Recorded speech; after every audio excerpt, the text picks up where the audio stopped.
Good afternoon. Welcome to the monthly meeting of the Knoxville, Knox County Planning Commission. My name is John Huber. I am the chair of the Planning Commission, and I will be conducting today's meeting. Assisting me today is the Executive Director of Knoxville, Knox County Planning, Amy Brooks, and the Planning Commission Attorney, Tasha Blakeney, is not available to be here in person, but she is joining us via Zoom. I'd like to call the meeting to order. Mr. DeArmond, please call the roll.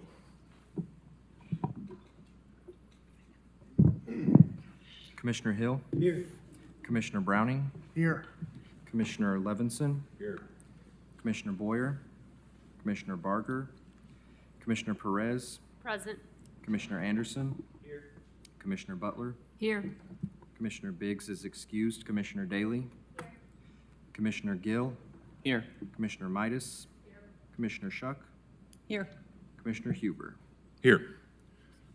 Participating in the 12 meeting, I'm sorry, sir. 12 present. Thank you, sir.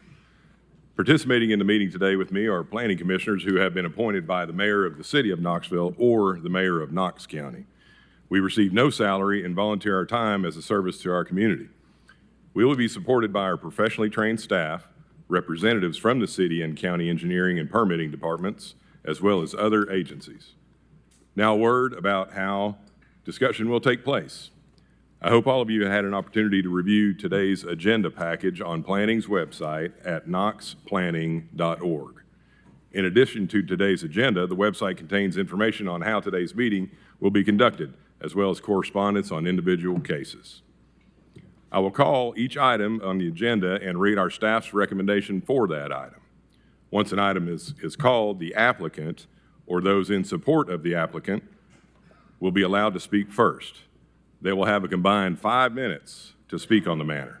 The applicant may defer their right to speak to the opposition if they so choose. Likewise, anyone opposed to an application will have a combined 5 minutes to speak on the matter. If either the applicant or the opposition wishes to have an opportunity for rebuttal, they will need to reserve any remaining time from their original 5 minutes allotted.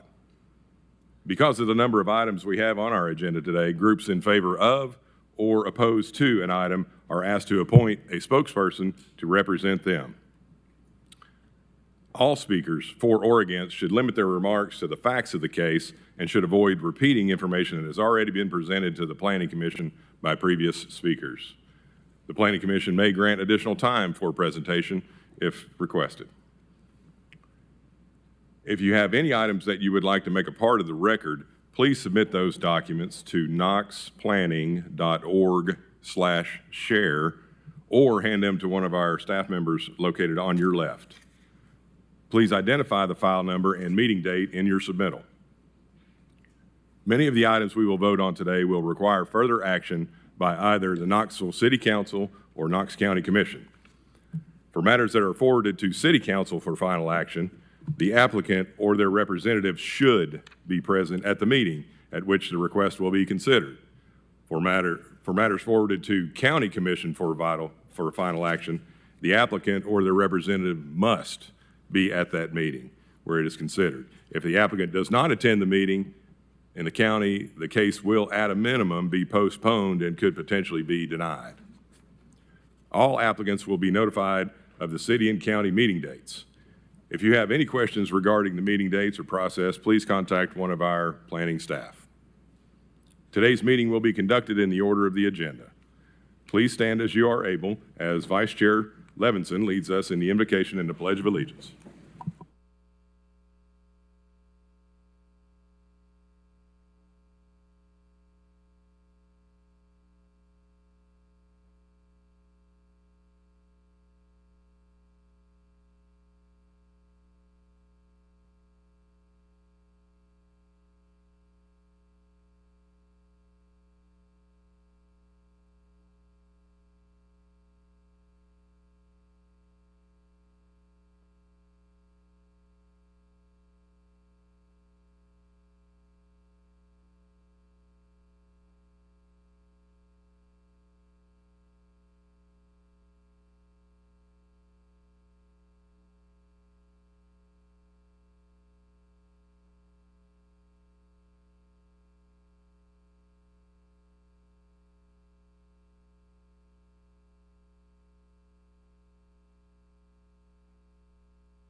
right, the first item on the agenda are the automatic postponements.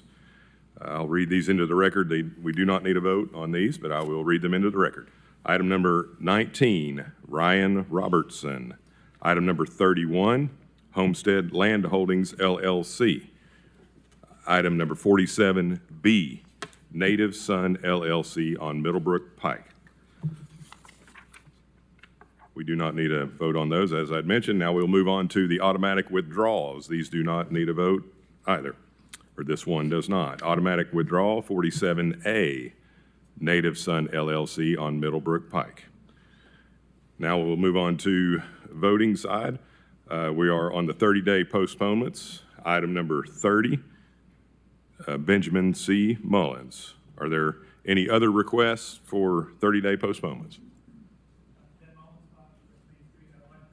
If you could hit your microphone, please. Hadn't been turned on yet. Ben Mullins, 550 West Main Street. I'd like to add agenda item 37 to the 30-day postponement list. We're still working out some issues on that one. Very good. So postponed. Thank you. Okay. So we will have item number 30, Benjamin C. Mullins, and item number 37, Wesley Gibson Construction Incorporated. Is there any other request for 30-day postponements? Yes, item number 26, Ryan Lynch, 4199 Barber Drive, Knoxville, Tennessee, 37918. Item number 26, if you'd move it to the 30-day postponement, please. And you're the applicant? Yes. Okay. 26, okay. So we will add item number 26 to the 30-day postponements. Any other? Thank you. Any other requests for a 30-day postponement? 26. Okay, Chair will entertain a motion for 30-day postponements. We have a motion by Commissioner Anderson and a second by Commissioner Daly. All in favor say aye. Aye. Those opposed? The ayes have it. Okay, so let me.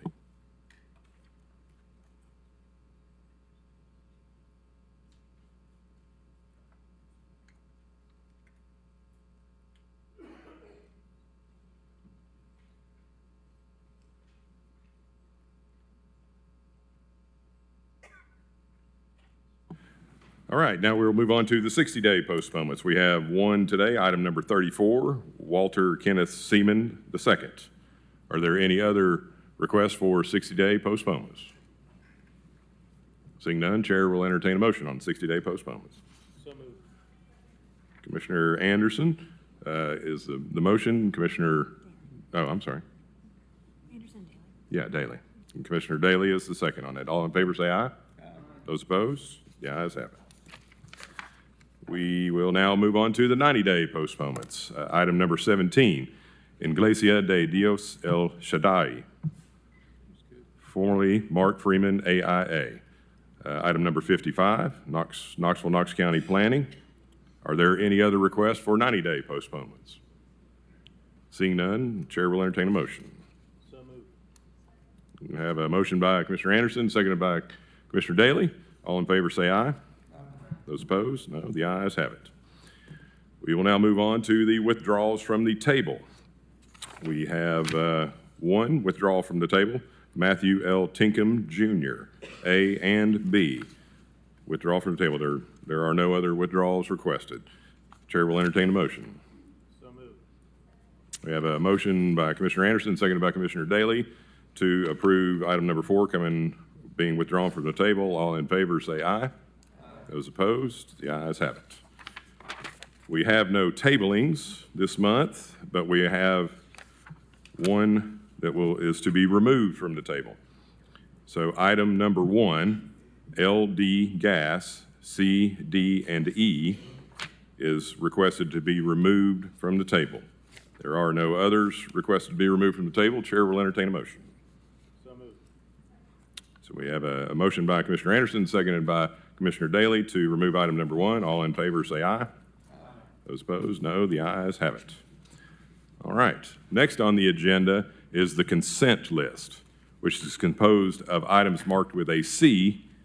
These items are considered non-controversial and are voted on all at once in order to save time. Items are listed in the order that they appear on the agenda. please listen carefully. Once an item is approved as part of the consent list, there will be no further discussion on it. After I read the list, I will pause and give members of the public an opportunity to remove an item from this list. I believe Commissioner Midas wanted to remove item 15. Anyway, okay, so we will remove that. I will read the list and see if the public has any concerns about the others. Item number 2, approval of April 9, 2026 agenda. Item number 3, approval of March 5th, 2026 minutes. Item number 5, final plat of the High Line at Washington Pike, Phase 3, Unit 4. Item number 6, final plat of Lonis Creek subdivision. Item number 7, Mohammed Rezi Basiri. Item number 8, Amy Sherrill. Item number 10, Christy Gettleman. Item number 11, OHM Advisors. Item number 12, Haley McLaughlin. Item number 14, Taylor Skule. Item number 15 has been pulled and will be read at its normal time.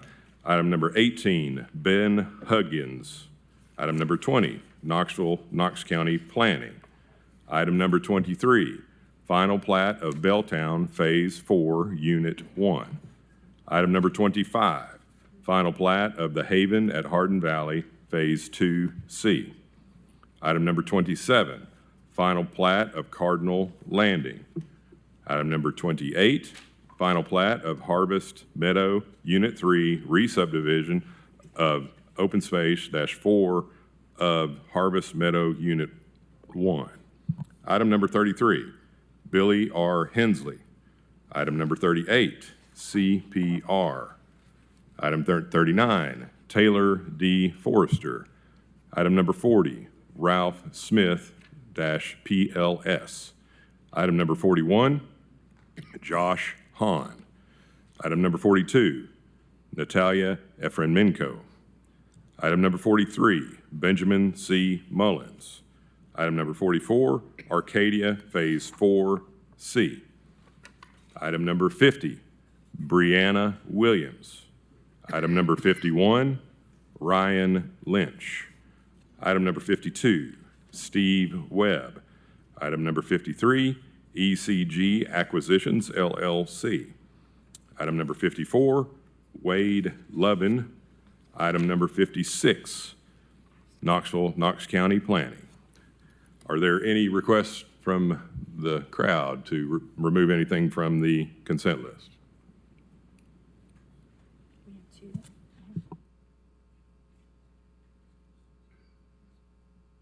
2. Are the, what?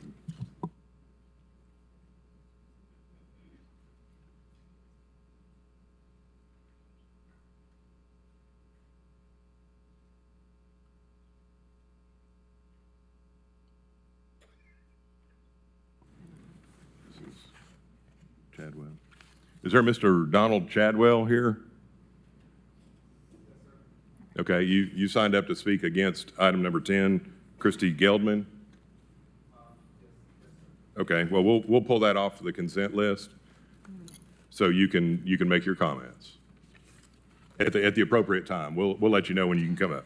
Okay, so we will remove number 10, number 15 as discussed, and item number 41, Josh Hahn, someone's not to speak. Okay, and we have a Larry Barton. Is there a Larry Barton here? Very good. So you are here to pull off number 41, Josh Hahn. Okay, yes. Very good. Well, we will remove number 41 from the consent list as well. Thank you, sir.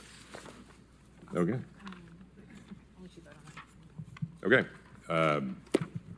So we are pulling 10, 15, 41?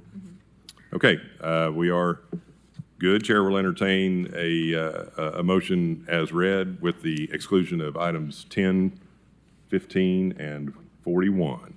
So moved. We have a motion by Commissioner Anderson, seconded by Commissioner Daly, that all in favor say aye. Aye. Those opposed, the ayes have it. Thank you. It looks like they're ready.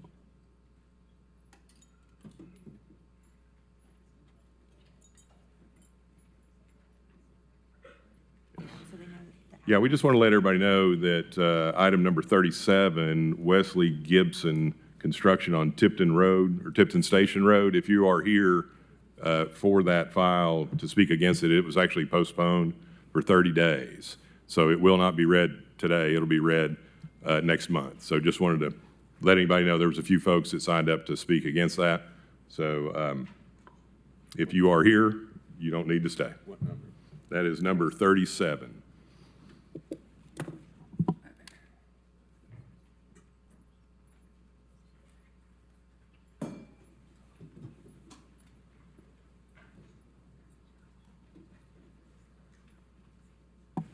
All right, well, we will move on to our first item to be read on the agenda. Okay. The applicant is Matco Affordable Housing. The location is the south side of Nora Road, south of I-640.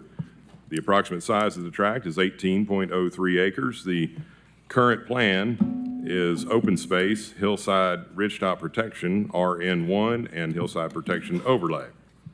The requested plan designation is medium-density residential and hillside ridgetop protection. The existing land use is agricultural. Is the applicant present? I am Ben Mullins, 550 West Main Street, here for the applicant. Is there anyone here to oppose this file? If I could, before I start, I have a handout I need to pass out as well. Sure. Thank you.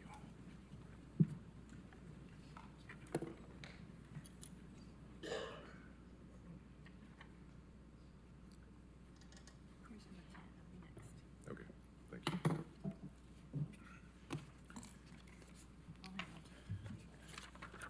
Mr. Mullins, you have the floor.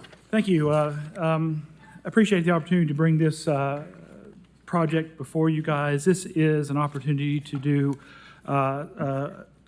some low-income tax incentive housing, apartment housing at an area that is currently underutilized within the city. We have been working on, coming together with the funding that's required for this type of development and working for some different private and public partnerships.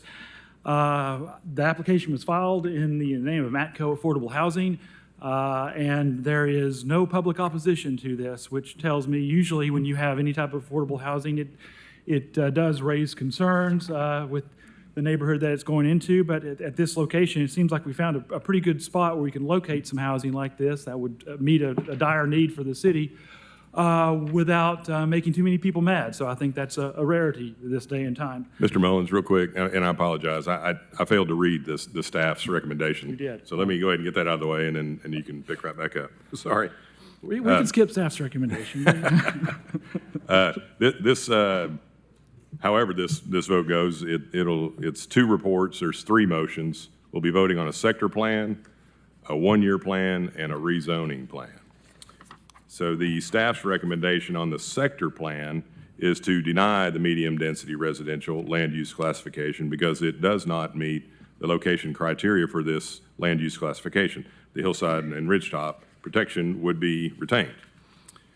The staff's recommendation on the one-year plan is similar, to deny the medium-density residential land use classification because the subject property does not meet the location criteria for the land use classification. Hillside would remain.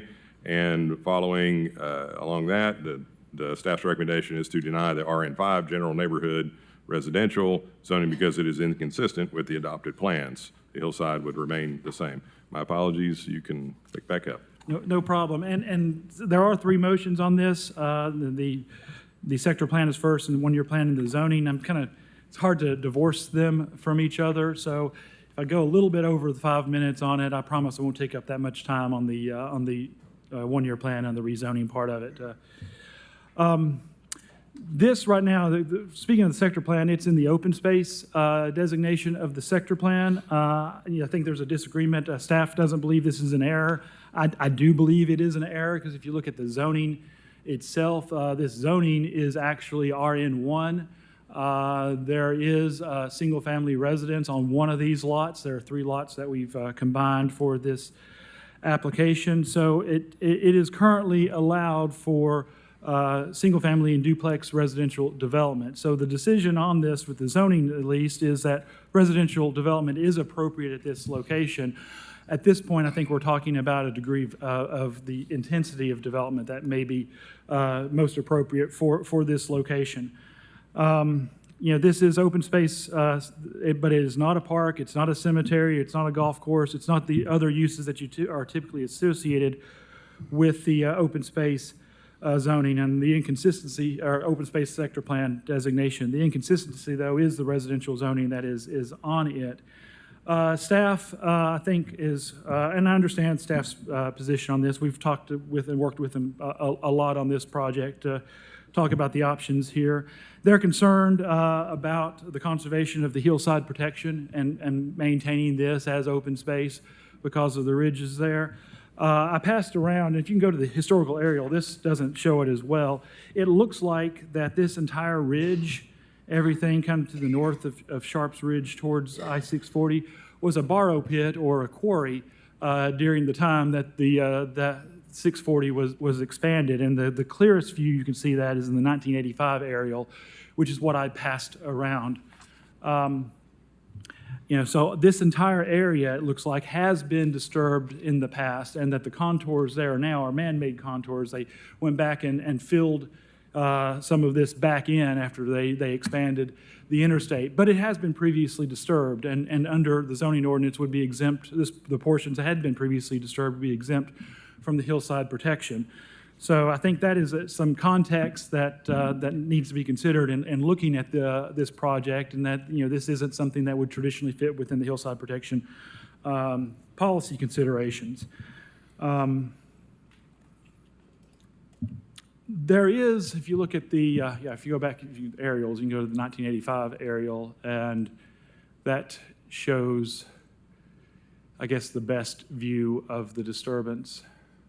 And if you turn off the layer, that's 96 to 98. You can see some of the scrub pines are starting to come back. A little bit further down to 85, you can find it. Anyway. Yeah. Anyway, I did pass that around. So there is, even though there is still some contours there, and there is an opportunity, there's some flat areas outside of the easement areas that would, a small apartment complex like we are proposing here would fit very neatly within that envelope and that footprint. There is MDR contiguous to this property with a similar cluster conservation type pattern. It's on the other side of Sharps Ridge, but there's RN6 and RN5 and RN3, and they've clustered that away from the hillside. We do intend to reserve most of this to be conserved and not be developed. It's just really the areas that are already flatter and easier to be built on is what we would want to do this development on. Nora Road does have some challenges. It is narrow, but there is sufficient right-of-way there, I think, to be able to do improvements, and that would be something that the developer and the city would work together on what improvements need to be made and who would share what during the development of this. So all told, we know there's a significant need for affordable housing. It's very difficult to find an appropriate location for affordable housing in the city, especially in areas where you're not going to have many people to oppose. There is, on Washington Pike and Broadway, there are public transits there. Again, we're working with different organizations to help put this project together. So I would respectfully ask that you overturn staff's recommendation and approve the sector plan from OS to MDR, because the OS sector plan is inconsistent with the current use in the zoning, because the property had been disturbed previously and is no longer qualified for the hillside protection, and that the property the MDR is an extension of the nearby MDR as well. So I would ask that you would make that recommendation, please. Thank you, Counselor. One comment to the commissioners here. If the commission is inclined to overturn the staff's recommendation, we would need to make sure we have a justification for that. for the sector plan and the one-year plan both. So if there are motions out there, we would need to state what reasoning. It could even be the obvious and significant error in the plan, omission in the plan. That would, the argument that Counselor's putting forward anyway, I believe. But I just wanted to throw that out there. Secondly, I think probably one of the biggest things that I would be worried about or concerned about is the width of Nora Road. Can you speak to that? Yeah, I mean, it is something that, that will need to be addressed when this project moves forward through permitting in the city. It's different in the county. In the county, we'd often address, conditions to improve Nora Road and what would need to be done at the rezoning side of things. That you don't have that ability to condition zoning in the city, but we know we would have to work with city engineering as we move forward in permitting to determine, what improvements would need to be made to Nora Road and how would those be allocated, with the developer in the city, and that would be worked out beyond the zoning. But there is right-of-way there, and this is something where it could be improved, and that area, it needs to be improved, frankly. Very good. So I see the city engineering, Mr. French over here. Can you speak to that? The zoning they're requesting is RN5, which comes with a lot of by right, uses, which apartments are a by right use. How would that work with respect to the road widening or that type of thing, and making sure Nora Road is appropriately sized? If it was a by right use, when they came through permitting, we would be clued in that the density was increased from what was allowed currently, and at that point, require them to widen the road to a safe width. Okay, very good. Just wanted to clarify that from the city side. Yeah, I'm familiar with the property. I've been back there. My only concern really is the width. I know there's a church back there, that has some commercial traffic, at least on on Sundays, that type of thing. It is steep, but I understand. I mean, if the applicant can stay within the hillside and ridgetop regulations of the city, I think it could potentially be a good decision there. I do struggle with the open space requirement, or designation, I should say, in the sector plan, and it looked like before recode, it was residential already, and as Counselor mentioned, there's residential homes back there. It's really more of a question of density. But if you look at it from a kind of a 10,000 foot view, there's RN5 touching it, there's RN6 touching it on the top of the ridge, but I don't think that precludes the opportunity to do something on the other side of the ridge, but certainly open to discussion from commission if anybody has any thoughts. Or Commissioner Anderson. I'll piggyback on that line of thinking a little bit. I also want to see if we can get a comparison of this site to the one on Edgeview Way that is to the west of, I guess, 640 and Broadway. It looks to me like they both share pretty similar topographical challenges. They're both in the hillside protection. No, it'd be further to the west. Yeah, it's the RN6 property. So that property, I mean, it's multifamily. It's zoned RN6. It's MDR. The road up to it, Edgeview Way, well, it's actually not Edgeview Way, it's Shipman Drive, is a pretty narrow road.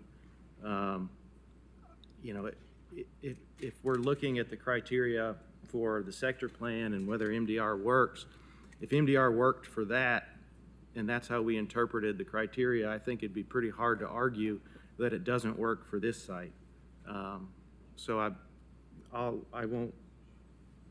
won't make that motion yet. I'll let other people discuss, but I think that there is the mistake having it OS. And if you look at that other site, it's kind of surrounded by OS as well. And I know one of the criteria MDR is it can serve as a buffer. And I mean, this is next to 640. So I mean, having this is a buffer potentially for the single family homes seems like it works. It's relatively close to public transit. I don't know, I think I really think it was an error in the plan and it would fit, so. Thank you, Commissioner Anderson. Yeah, I think that's actually, I didn't notice that before, but I think that's a good point. It's actually would be almost seated the same way on the backside of that ridge against, very similar to that. I see Commissioner Minas. Yeah, I guess I have a question for Kelsey. Mr. Mullins mentioned that because the ridgetop had already been disturbed, that he wouldn't, I think you said that you wouldn't need to abide by the affordable ridgetop protection plan? But there's an exemption in the hillside protection for prior disturbances. So- We would still be building in the flat area because that's, disturbing steep topography is expensive and So given that if this was to be passed, would we want to make a condition, could we make a condition on it that when it gets to the RN5, that it would be limit to the area that's already been disturbed and flat? The city rezoning and sector plan can't be conditioned to that disturbance or to limiting that disturbance. But the hillside protection designation would limit the amount of land that could be disturbed further. Even though it's already been disturbed? I think it would just come down to the interpretation of the language in the hillside and ridgetop protection. Yeah, and the aerial map that he referenced, it would not be staff's determination that that has been entirely disturbed. There are sections of the lot that have not been previously disturbed according to that aerial that was referenced from So- 1980s. So if it hadn't been disturbed, then it would apply to that area? Yes. But if it already was disturbed, then it would fall outside that allowance. Is that correct? So they would be able to still disturb more in the undisturbed area? Is that right? The way that it's enforced is the disturbance budget, the area that can be disturbed. Areas that have been previously disturbed are included within that disturbance budget. It So- is included. Is that your understanding as well, Mr. yes, Mullins? they take what the area had been disturbed. It's already, it's already been disturbed, so you're allowed to develop in that. And you may not be able to go beyond that area of previous disturbance without going through a level 2 disturbance at that point. But the issue with it being disturbed previously isn't that we can build more space. I think our footprint fits nicely within the contours of the hillside protection as it is. But it speaks to why this was designated as open space to begin with. I know, I'm just more concerned that in the future, I know what you're saying about this property owner, but if it ends up being sold and it's not affordable housing or whatever, whoever the new owner is, I want to make certain that we have on record that that's the situation. Sure, I understand, yeah. And then the ordinance is, it's written a very specific way and it's been interpreted consistently with that regard.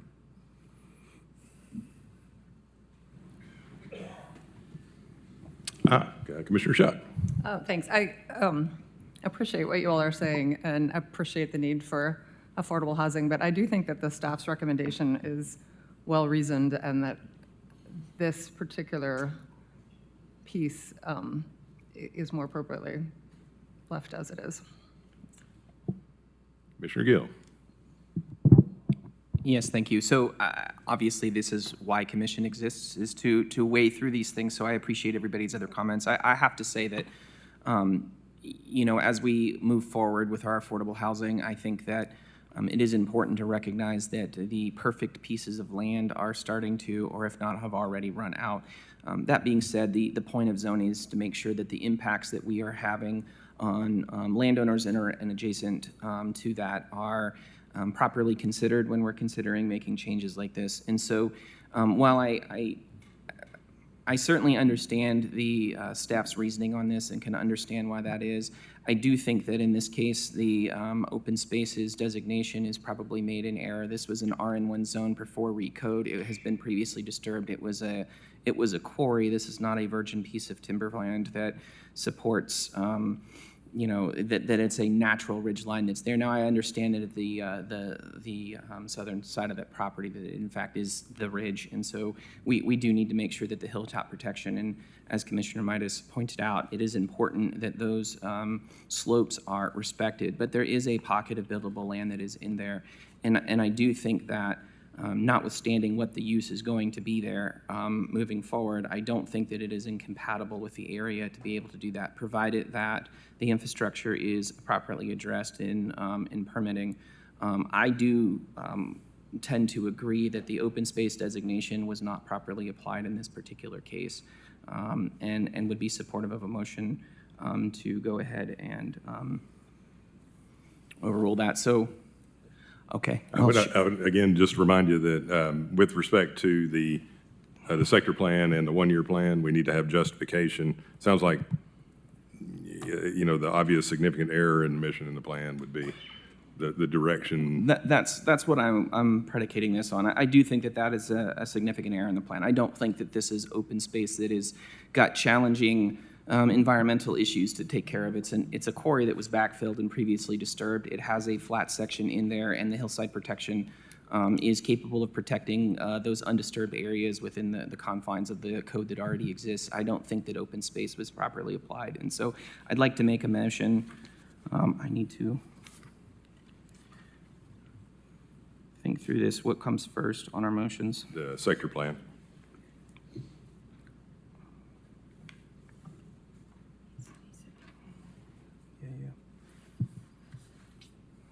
Give me 1 minute.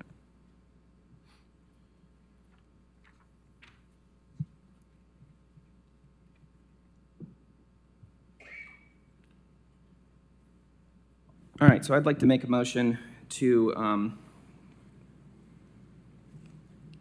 go ahead, jump. That's okay. Yeah, I just, you just substitute approve the MDR, medium-density residential land use classification. I'd like to make a motion to approve the MDR medium-density residential land use classification because it does meet the location criteria for this land use classification, as the current land use classification is a significant error. In the hillside. And the hillside protection overlay would be retained. Very good. We have a motion by Commissioner Gill, seconded by Commissioner Anderson, and all in favor say, I'm sorry, Mr. Hill.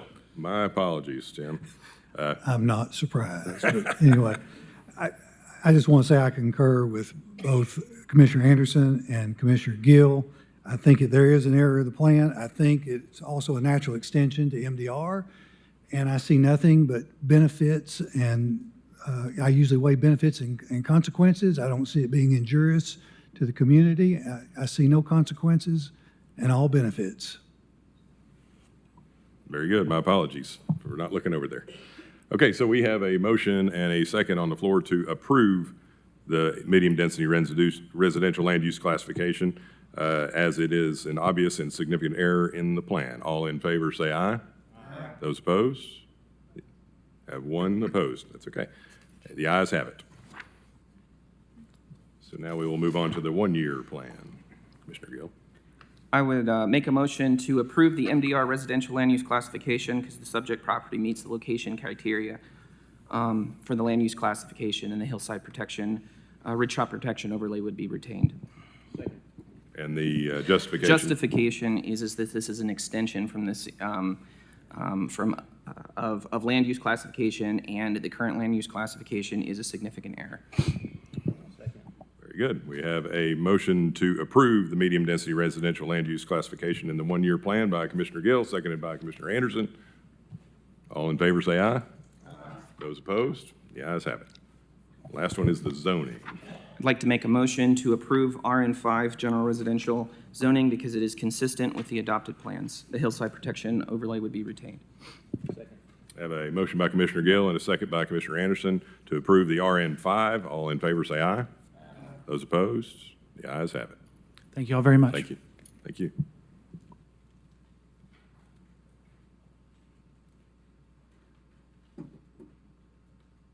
Okay, we are now moving on to Agenda item number 10 that was pulled off of consent. Mr. Chadwell, if you could approach. Is the applicant present? Christy Geldman? Yeah, if you could approach as well, please. Ms. Geldman, you'll go first unless you want to defer. And before you read, let me read the staff recommendation. The applicant is Christy Geldman. The location is the east side of Flagler Road, north of Pleasant Ridge Road. The approximate size of the tract is 17,026 feet. The current zoning is RN1 Single Family Residential. The requested zoning is RN2 Single Family Residential. The staff's recommendation is to approve the RN2 Single Family Residential because it is compatible with surrounding development and infrastructure. So, Christy Geldman, if you could state your name and address for the record, please. Christy Gettleman, I'm 114 Spyglass Way in Hendersonville, Tennessee, 37075. Thank you, ma'am. Would you like to speak first, or would you like to defer? I will defer. Yes, sir. Okay. So, Mr. Chadwell, now state your name and address for the record, please. My name's Donald Chadwell. Address is 3704 Biltmore Court, Mount Juliet, Tennessee. Very good. Okay, so you have the floor. You have 5 minutes. Okay. My primary concern is by potentially increasing the housing in the area and adding additional building there, it will cause my property, which is adjacent to it at 214 Flagler Road, to get more stormwater due to the construction of any additional buildings on it, and cause more erosion and flooding on my property. It's not that I oppose them adding construction to the existing property they own.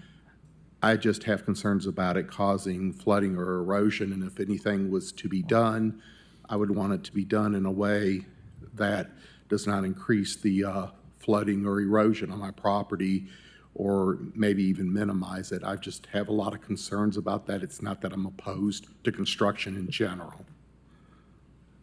Very good, Mr. Chadwell. Mr. French, can you speak to the application process and what the city would require to possibly answer Mr. Chadwell's question? Sure thing. Typically, stormwater is in the forefront of the site design and review. During construction, appropriate erosion controls would have to be implemented. And a development is not allowed to create new point discharges or concentrate flows or cause flooding of other structures. I'd also add that typically the thing that increases stormwater runoff the most is new impervious or non-porous surfaces. And although this zone would allow more flexibility to create more lots, it doesn't actually increase the maximum allowable impervious area that could be constructed. Even if it were to be subdivided, there's no net increase in allowance of what impervious area could be added. My only concern was just because of the land there. It's a big break the way it was graded, and water does flow currently, which has been that way for a while. Right. And just when they build, they're putting cement down, which there's less land to absorb water. Plus, the diversion of however the construction is, it could potentially, increase it. If they did it in a different way, maybe it would make it less. Again, I don't want to come across adversarial. It concerns me because there already is an existing water problem, and I just don't want any construction to exacerbate that. That's my only concern. Very good, and it's on the record. But I would suggest if you have any questions, reach out to city engineering, when that process starts. But they'll keep a really strong eye on that for you when it's under construction. Thank you. Okay, thank you, Mr. Chadwell. Ms. Gelderman, did you have any comments or? No, other than this is going to be not a site-built house. This is going to be a double-wide mobile home. So the actual building of the pad is not going to be invasive. It's just going to have concrete piers. So there's going to be minimal cutting into the property. Very good, yeah, and that'll all get handled at the permitting stage, so we Yeah. appreciate that. Okay, does anybody, Commission, anybody have any questions? Commissioner Barger?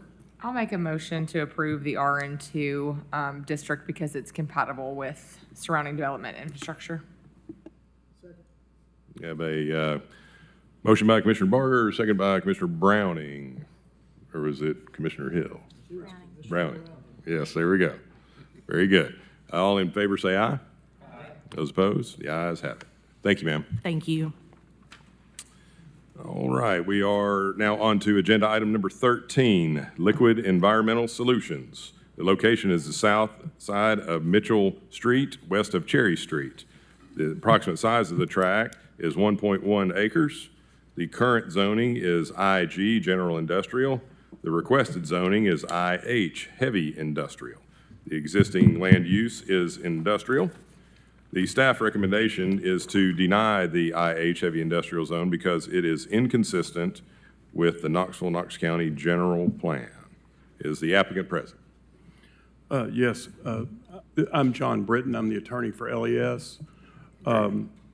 As we begin, I had a couple of requests. First of all, we'd like to defer. Secondly, we would like to ask that we be given, and the other side be given, an additional 3 minutes.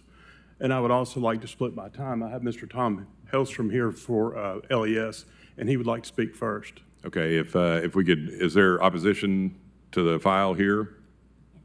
So we see a couple. Okay, we've got let's see, Mr. Britton, Mr. Hillstorm, Rendazzo, and Jessel, and Wilson. Right, right. Okay, we've got multiple people for it, multiple people against it. Okay, very good. So you want to defer, and you want some consideration on the extra time when we get there. We'll cross that when we get there. I don't see a problem with that. I know this is a very sensitive subject for everybody involved, so we want to hear as much as we can from everybody. There are a number of issues to be addressed, and what I would say was, when we get to our time, Mr. Hillstrom will speak first, and then I'll speak after that, if that's all right. Very good. Okay, thank you. So, Ms. Rendazzo.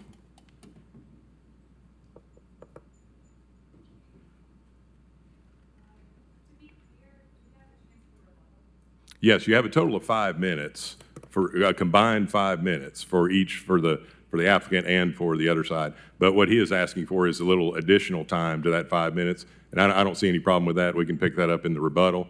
We'll just start with the initial 5, and then we'll give you more from there, if that's okay. That's how the rules are at Planning Commission. So anybody who wants to speak against it can start. So Ms. Rendazzo, Ms. Jessel, or Mr. Jessel, or Ms. Wilson? Yeah. Yes, that's great. That would be correct. Yes, yes. You have a combined 5 minutes, but we'll end up giving you a little more. So don't worry about it for the rebuttal side. And I'm looking for Carol. Carol? Okay. I don't see Carol here today. Just state your name and address for the record, please. So my name is Tanner Jessel. I live at 1026 Olive Street. I've lived there for 19 years. I live in historic Park Ridge. It's a mill village. You know it. It's the Standard Knitting Mill just off of Hall of Fame and I-40 downtown. It is one of Knoxville's original live-work communities, along with Holston Mill, which you all just voted in October to turn from IH to civic industrial for a 200-person shelter for women and children at risk of homelessness. My house was built in 1938, and I moved in 2007. So I'm here today because my neighbors and I deserve clean air. My neighbors' kids deserve clean air. I was the first person to complain in 2017 about the horrific odors impacting my neighborhood, widespread. Since then, it has been a consistent issue. You have in your comments, severe and ongoing. I have lost count of how many times I have stood at this podium to oppose this company's operations, its multiple appeals, and air quality violations. Unfortunately, I've become a begrudging expert on this company and its operations, not just here in Knoxville, but also nationwide. And I can tell you, in Winston-Salem, North Carolina, this company has a facility that it fully enclosed at the order of regulators because of the same horrific air quality impacts. They fully enclosed it because they were facing severe and escalating daily fines. They have not done that here in Knoxville because they are not facing severe and escalating daily fines. What they have done instead is come to you to ask to get out of the original agreement they made with the city of Knoxville when they moved in, that they would fully enclose all facets of their operations, tank unloading, the tanks, all facets of their operations to be compatible with the surrounding neighborhood. They spent $150,000 to do that in 2017, and they say today it's going to cost them $2 million to do that in Knoxville. I guess inflation has really had an impact. I don't think it's going to cost them $2 million. They'd rather spend money on lawyers. I'm asking you to support our right to clean air so we can open the windows at night, we can enjoy the night air, we can cool off our homes, we can enjoy our gardens. Please support us today and deny this request. Thank you. Thank you, Mr. Jessel. Ms. Randazzo?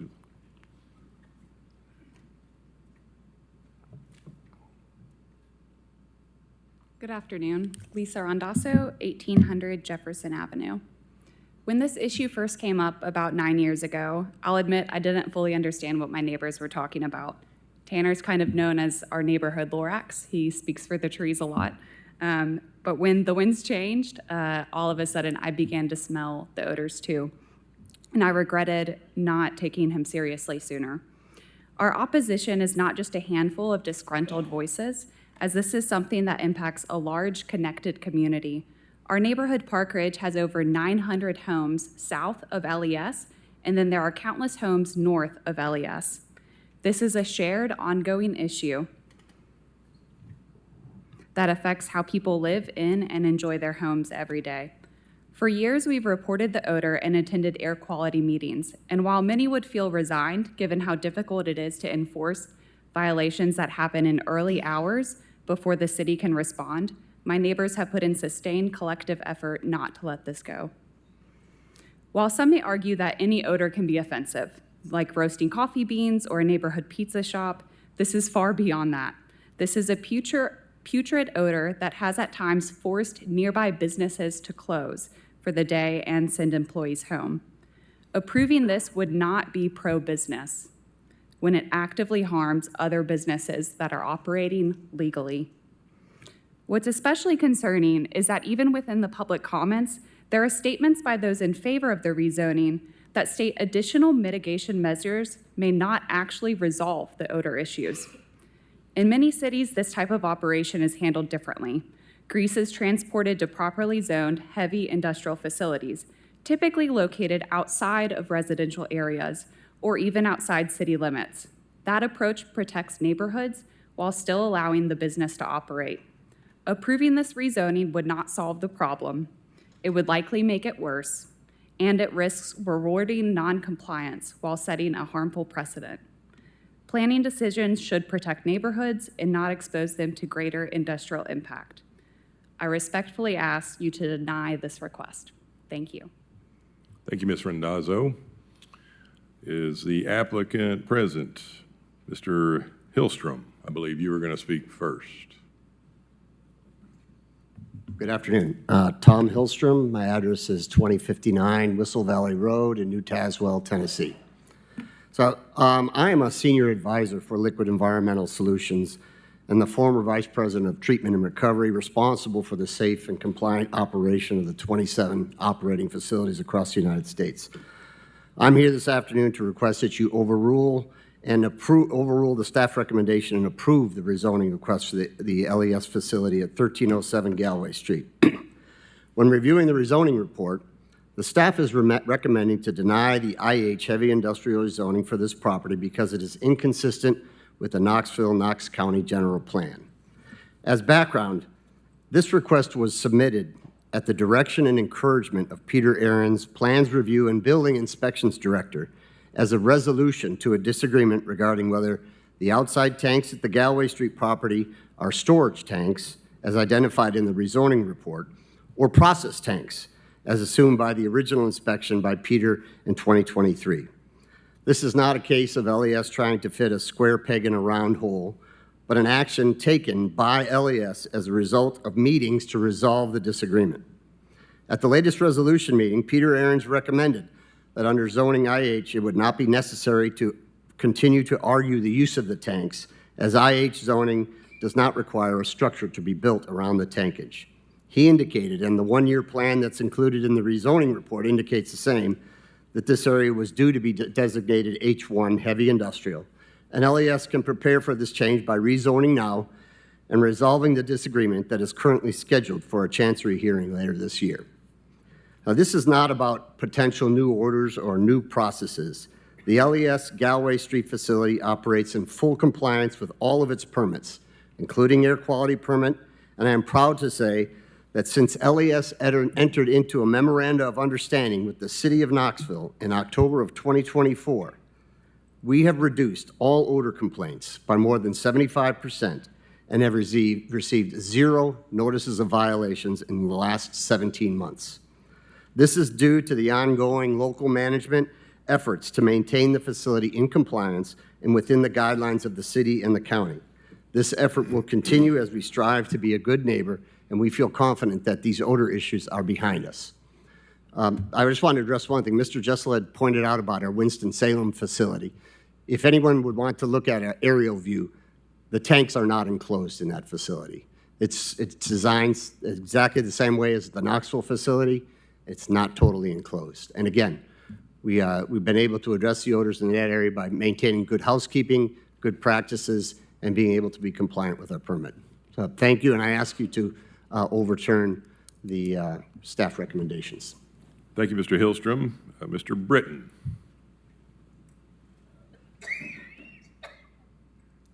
You could state your name and address again for the record. Thank you, Mr. Chairman. I'm John Britton, 900 South Gay Street, Knoxville, 37901.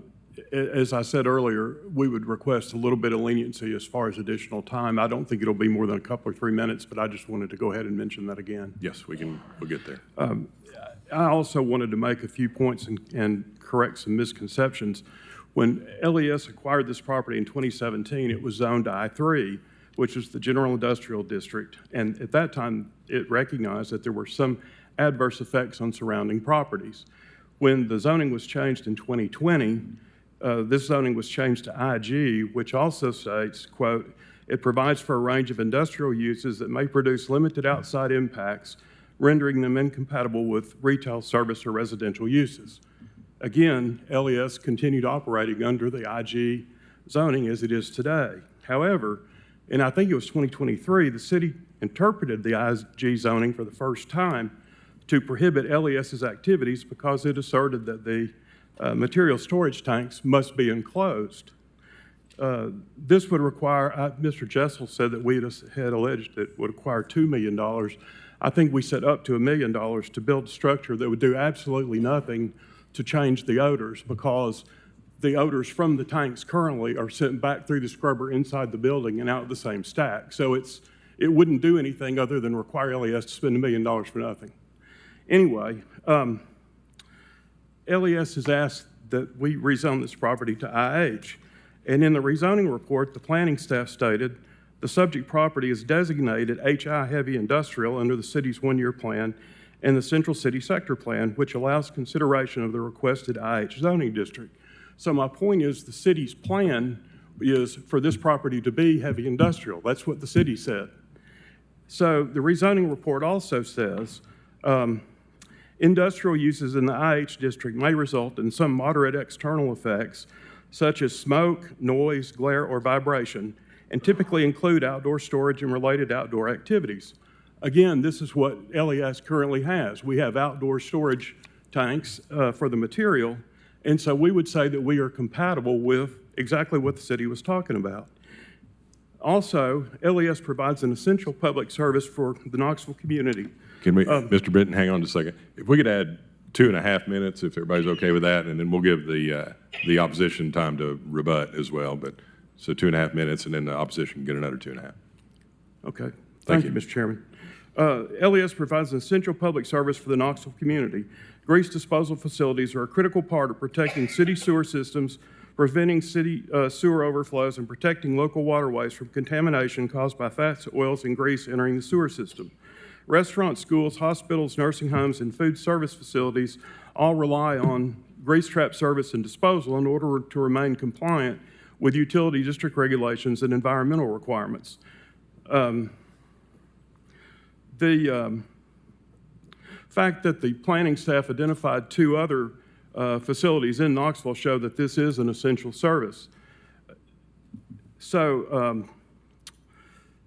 LES has submitted in the comment section the statement of Francine Stafford vehemently denying some of the allegations that were made as far as comments about the odor, and I would just direct the Commission's attention to her comments where she refutes some of the ridiculous statements that have been made.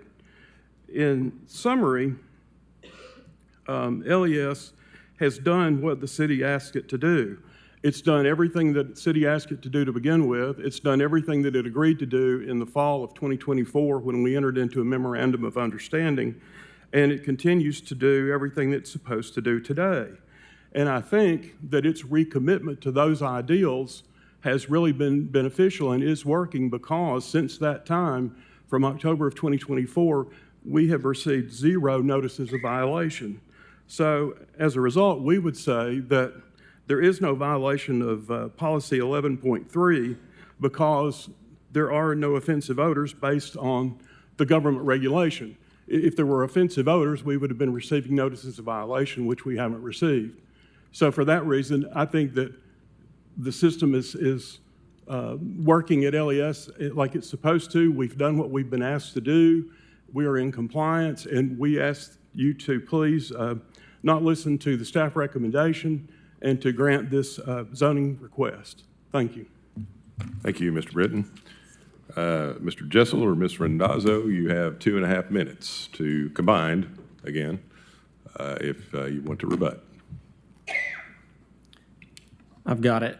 If you're curious, you can look up 950 Palmer Lane in Winston-Salem, North Carolina. What they did is they enclosed not just the offloading, it's where the trucks are. They have 2 scrubber systems. So if you read your letter from Air Quality Management, you're going to see that this facility is at the low end of what they need to manage the odors. And that's from Knox County AQM, and I think Ms. Randazzo is going to want to speak to you about the number of complaints that have been received that didn't result in a violation but are disruptive to the community. I had a neighbor who's lived in the neighborhood since 1981 call in or write an email on Wednesday morning, I believe, complaining about he's out at 1 a.m. just taking care of some business. He's doing some moving of items, and he had this oppressive odor at 1 a.m. Again, he's lived there since 1981.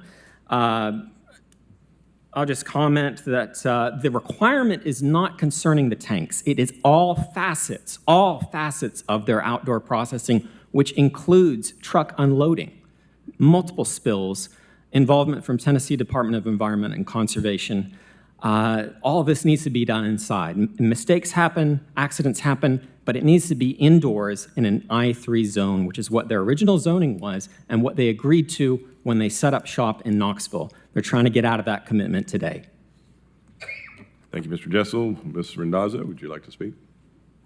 If I can address how complaints and violations are made, typically when we smell this odor, it could be anywhere from 2 a.m. at night if you're sleeping with your windows open, or 7 a.m. when you're going for a walk. If it's 7 a.m. and you call into the city to report the odor, the city doesn't open until 9. And the Odor Control Board has been as helpful as they could be in trying to get out there at 8 a.m., but a lot of times it's too late to smell the odor. So you can see in the report in the packet, it shows 64 complaints in 2025.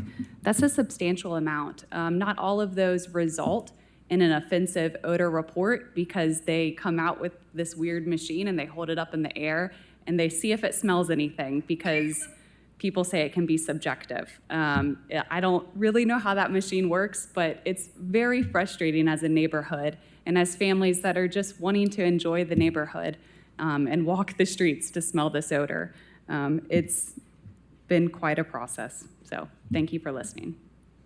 Thank you, Ms. Randazzo. I see Commissioner Hill has been very patient waiting for me.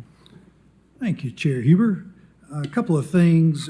I heard a lot of information there, so I'm not sure I got it all straight. So I want some clarification from Mr. Britton.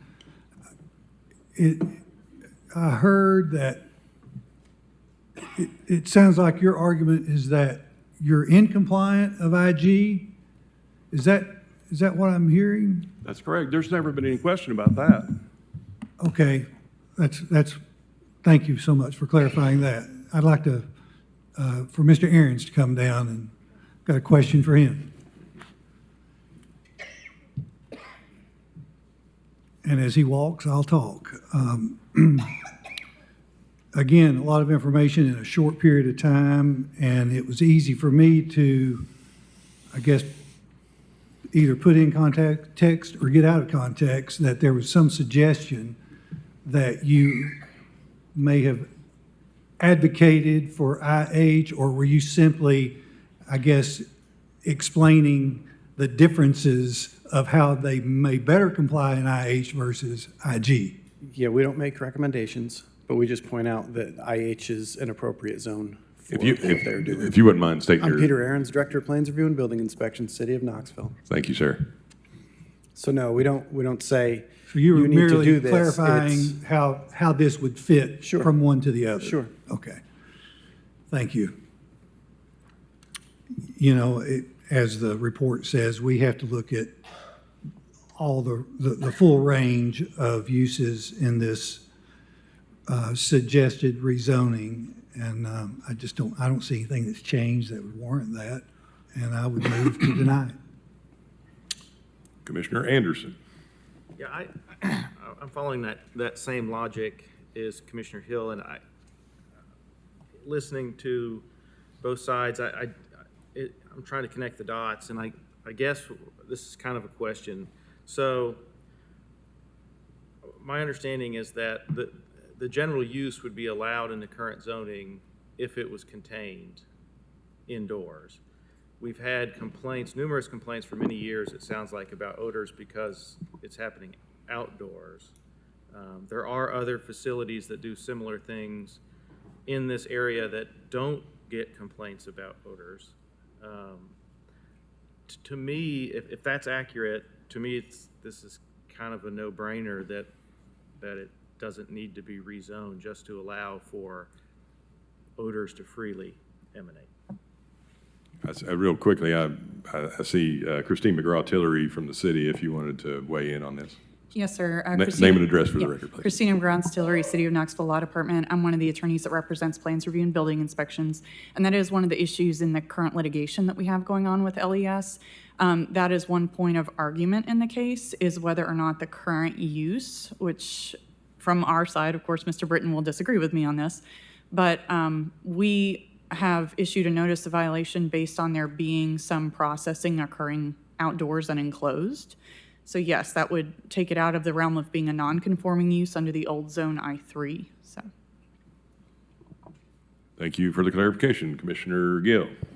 Yes, thank you. I guess I want to start by saying that this is kind of, this use in this conversation is really what created zoning and the history of zoning in the first place to make sure that industrial uses and residential uses can come together. And we've been talking a lot about the specific case of this particular piece of property. And, you know, with respect to everything that we've heard from both sides, I appreciate you coming out and taking time to explain it. But I don't know if it's actually relevant to what we're hearing today. There's ongoing litigation of whether or not this violation meets a standard, and none of us are up here qualified to make that decision. This is really coming down to, is this an appropriate place for heavy industrial zoning? And it's right next to two neighborhoods. It's clearly already having an impact as an IG. Heavy industrial an HI zone could allow by right much more intensive uses that are already here. And you know, in general, when we're considering rezoning cases, it's not just the use that somebody's telling us that they're going to use or the use that's currently in place. If LES is to shut down and somebody moved in a nuclear processing facility next door and we're allowed to do that by right, you know, there would be no other conversation that's being brought forth. So while I appreciate what the neighborhood is saying and I appreciate what the the applicant is saying. I don't know if that's actually relevant to what we as a body are here to decide, which is this an appropriate location for industrial heavy zoning? And I think Commissioner Hill kind of was going along on this route as well, is that there's nothing that can justify changing this. This is not an extension of another zone. There's no need for it in this location. IG is all around it. There's no being changing conditions. It's right close to 2 residential places, and we're already having litigation that's ongoing about the impacts of that. I think that it's zoned appropriately for what it is, and how that plays out in court as to what LES responsibilities are is none of our concern. That's not what we're here to decide. So I think staff has gotten this one right, and I'd like to make a motion to second that motion then. Can I just ask a clarifying question before we? I agree with everything you're saying. I'm just confused, and maybe I'm reading the materials wrong. The one-year plan has the entire surrounding area as HI, which seems concerning, but what if that is so, what do we make of that information? It means it's not inconsistent with the sector plan, but it's still up to us to decide whether or not IG is appropriate within that sector plan. So we can consider it. If it wasn't there, we'd need to do a sector plan and a one-year plan amendment like we did earlier. So we're allowed to consider it and have that conversation, and we can justify it based on changing conditions or some other use. And yeah, just for clarification on that too, I don't think we would have, it's actually allowed in the, right, under the sector plan now, so we wouldn't have to change that. Yeah. If we were gonna overturn it, but. That's what I'm saying, yeah. If it weren't. In general too, we've just now started talking about it, but the city, we're getting ready, we're meeting with consultants now about redoing the whole city comprehensive plan, just like we did in the county. And I think this area is going to get looked at pretty tightly with respect to that. Just throwing that out there. But right now we have a motion on the floor from Commissioner Hill and a second from Commissioner Gill. So we have Hill and Gill. All in favor of the denial of the heavy industrial, say aye. Aye. Those opposed? The ayes have it. Thank you.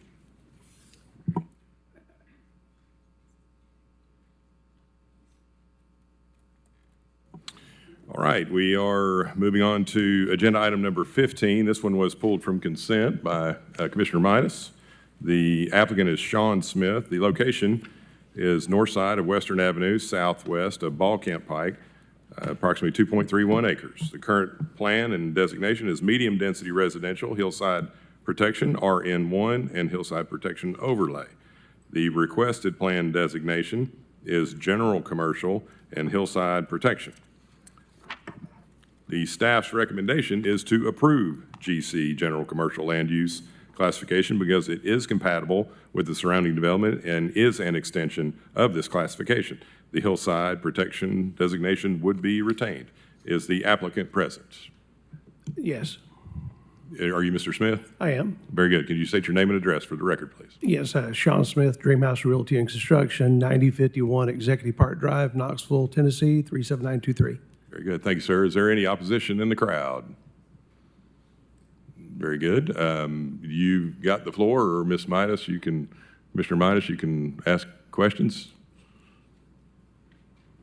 Okay, well, I guess I don't know if I have any questions for Mr. Smith, but I will say that the reason I pulled this is if you guys have had a chance to look at the hillside or ridgetop protection diagram on the case file, it shows that 20 to 40% of the hillside and ridgetop protection is along Western Avenue. CH1 is basically, it's highway commercial, so it's going to allow for development right off Western. So, and I don't, we don't have a plan here, but we can assume that this development is going to require a lot of disturbance right there along Western Avenue, which concerns me.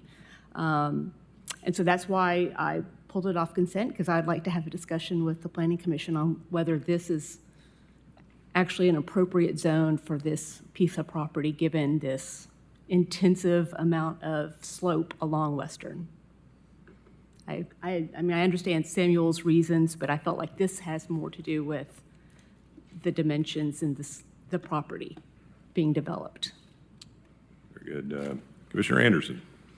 I was going to say, I think that's a fair question and certainly something to discuss. When I looked at it, I thought that it looked like there was an area that was usable, and they may have to have a drive, a longer driveway that kind of bisects the property to get there.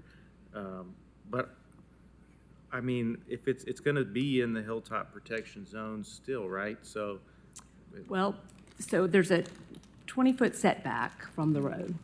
And I guess this would be maybe a question that I'd have for Samuel. So does that mean that that disturbance is going to include that area off Western, which is at that 20 to 40% for that setback? I mean, there is a flat area. So it was residential property, but it's set back off Western Avenue on that small space that's not going to be visible by Western. Can you speak to that, Samuel? Yeah, so compliance with HP regulations will be verified during permitting when we have a plan on hand. The property had a house before and it was disturbed previously. They can either disturb to the extent of the previous disturbance or to the maximum allowed disturbance, whichever is greater. So, but with CH1, with the 20-foot setback, so they're going to have to, and if I'm assuming that they're going to want something that's visible from the road, how do you see that development's going to happen without having to disturb that initial part of the property that's facing Western? It's difficult to say that without seeing a plan, but I do see some disturbance occurring along the front portion to have a better access. So would it require a large retaining wall to be able to develop that? I'm not sure. I would defer to city engineering to see if they have any thought about that.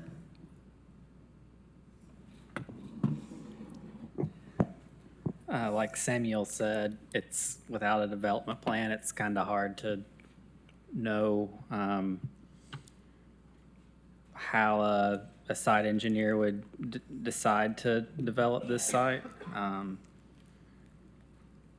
That they could potentially put a retaining wall there. It looks like there may be some possibility to steepen some slopes and create a flat spot since there already is some flat area there. I think there's a lot of different factors that go into play there, including the soil conditions, budgets. It's just hard Right, to say. and that's the difficult part. I mean, we're just at the zoning stage right now, Well, so we really don't And I understand, but you know what happens when it comes back as a plan and it's already been approved, CH1, and we're like, oh, well, they already have it approved. We have to like work with them on what they have approved. And so I'm trying to say, with the foreknowledge that I know, this isn't going to be a good development on this site, and I think it's more appropriate with the zoning that it currently has. So Understood. I will not, I'm going to leave it open for the floor and for anyone else to make comments, but I'm not going to be supportive of this. Thank you, Commissioner Midas. Yeah, I mean, I think the main thing we need to understand, well, there's CH1 on the right and the left. It's a continuation, it's a connection of the two with respect to that. But also, anything that we pass, it must adhere to the hillside. This is in the city, right? So it has to meet the letter of the law for the hillside and ridgetop protection. So they could have a retaining wall, yeah, but they'll only have a certain amount of disturbance that is allowed on a document that has been passed and adopted by the city of Knoxville. And I guess we live in such a beautiful area, and it's just, to me, difficult to see those large retaining walls along such a visible road, like Western or Chapman, where we've seen it a lot. Understood. Commissioner Anderson. Yeah, so I appreciate the conversation and what I was trying to say is, I mean, I do think that the staff's recommendation is accurate, and I do think it's usable for something, for someone. So I'd make a motion to approve per staff recommendation. Second. We have a motion by Commissioner Anderson and a second by Commissioner Hill. All in favor, say aye.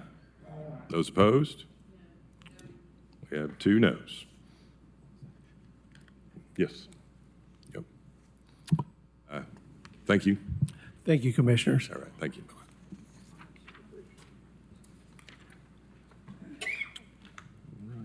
Okay, we are on to agenda item number 15. The applicant is, oh, I'm sorry. This is, oh, yeah, oh, this is, I'm sorry. That was a, yep. Trying to move us along here. Okay, this actually has 3 motions associated with it. So that first motion was Commissioner Anderson. Which one did you, we need 3 motions on this. It's a sector plan, 1-year plan. Yeah, can you hit your microphone? Okay, so I move to approve the sector plan amendment per staff recommendation. Okay, we have a motion to approve the sector plan amendment to general commercial by Commissioner Anderson, seconded by Commissioner Barger. All in favor say aye. Those opposed? The ayes have it. 2 against. And now we will go for the 1-year plan. 1-year plan or rezoning. We have 2 more. Okay, the 1-year plan, please. Okay, so I'm moved to approve the change in the 1-year plan to general commercial pursuant to staff recommendation.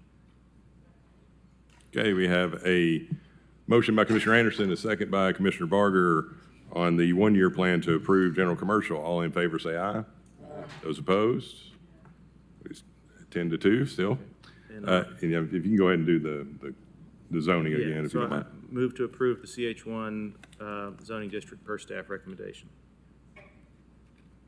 Okay, we have a motion by Commissioner Anderson, a second by Commissioner Barger to approve CH1. All in favor say aye. Those opposed? Okay, Midas and Chuck, the ayes have it. Now we're moving on to the next item. Agenda item number 16, subdivision is West Martin Mill Pike subdivision development. The applicant is Jacob Messina. The location is on the east side of Martin Mill Pike, south of Hialeah Drive.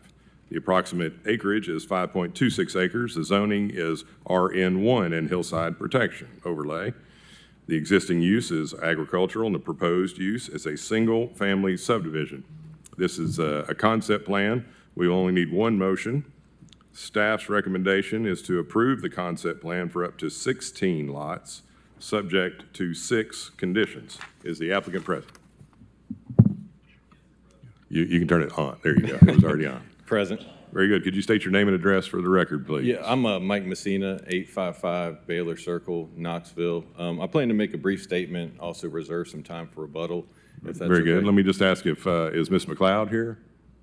Okay, so we do have opposition. Do you want to make the brief statement, or do you want to just defer to the opposition first, or? I'll make a brief statement, and then I also may have my colleague, Ethan McCutcheon, speak on behalf of any technical matters. He's our engineer. You have a total of 5 minutes. Perfect. You can reserve the rest. All right, thanks. I just want to be on record as saying that this project is to build 16 affordable homes in the area. We're currently zoned RN1, and staff is recommending approval, and that we're meeting all the technical requirements for zoning, codes, and everything. So just want to be on record as saying that. Thank you. Thank you, Mr. Messina. And now, do you want to speak, or do you want to go to the opposition now? We'll go to the opposition. Okay.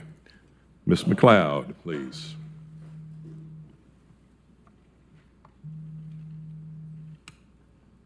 If you could state your name and address for the record, please.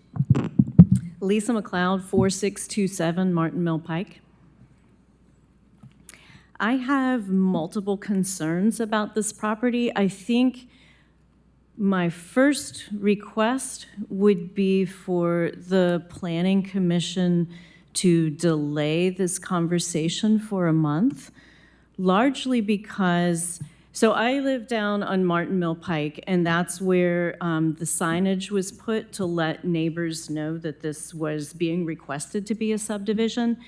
But all of the traffic will come and go on Gayview Drive, all of the construction traffic, all of the traffic for people who live there. And there was no posting up on the other end of that. And there would be no way of anybody understanding, without looking at the plans, that the sign on Martin Mill Pike had anything to do with Gayview Drive or any of those other things on the other end. We had conversations about this a year and a half ago when there was a request to rezone this site to RN2. It seems that that is a much more reasonable zoning for what they are talking about doing. Putting 16 mobile homes or double-wide homes on this piece of property, while all the other properties around it are single residence homes with very large lots. It's not the same thing. The community and the people who are most affected by this in terms of the traffic and safety issues had no idea this was happening until about 2 or 3 days ago when I walked up the street and started talking to people. I think there are other concerns for the people who live downstream of all of this. I am one of those people. There is flooding quite often, and I have a lot of questions about what's going to happen with this. These same companies, Futura and Knox Mob Housing Solutions, own several other pieces of property in South Knoxville and East Knoxville. And this seems like a poor trade for our community, for the character of the community, and for the trees and what it's going to do to our community, for what I would consider to be not affordable and fairly substandard housing for families who need affordable houses. We can surely do better as a city than asking people to live in mobile homes and homes that are just brought in and put down and call that a solution for affordable housing. These are companies from Florida. They are not from here. They have come into our community. I have questions about who's going to pay for all the road improvements, who's going to pay for the sewer, who's going to pay to bring in electricity into this area, and how much money is this company going to walk away with making? Well, we've then, I mean, the picture of how much is going to be taken off of this hillside is incredible. I mean, it seems like it may technically meet the hillside protection agreements, but they're basically taking and pulling all of the trees and the dirt out of the whole middle of the process, and maybe leaving 32 trees if that's feasible. Otherwise, they can cut down some more and put in 8 little sticks in the ground for every large tree that gets taken. That doesn't stop the water from coming off of that hill. So I would ask that you at least delay this so that neighbors who care about this can better understand what these, what's being proposed here. I also find it pretty disingenuous that this company checked on their application that they have had conversation and engagement with the community, when in fact, a whole entire area of the community doesn't even know it's happening. Thank you. Very good. Thank you for your comments, Ms. McLeod. Did you want to rebut, or you've got over 4 minutes if you'd like? Hi, good evening. My name is Ethan McCutcheon. I live on 201 Harley Drive, Knoxville, Tennessee, and I'm the engineer in charge of making these conceptual plans. So thank you for your time today. So I can address the stormwater requirement issues and the concerns regarding the runoff from this. So we are proposing and have already ran all the empirical data and everything for the post-development conditions, and the runoff from this development will not exceed what it already produces. And that's also something that is paid close attention to during the permitting process, so all that will be attenuated. But that's all I had to say. Very good. Thank you, Mr. McCutcheon. Thank you. Mike Messina, 855 Baylor Circle. I would just also like to say, as far as the postings, as mentioned, this project's been going on since August of '24. It's been posted multiple times.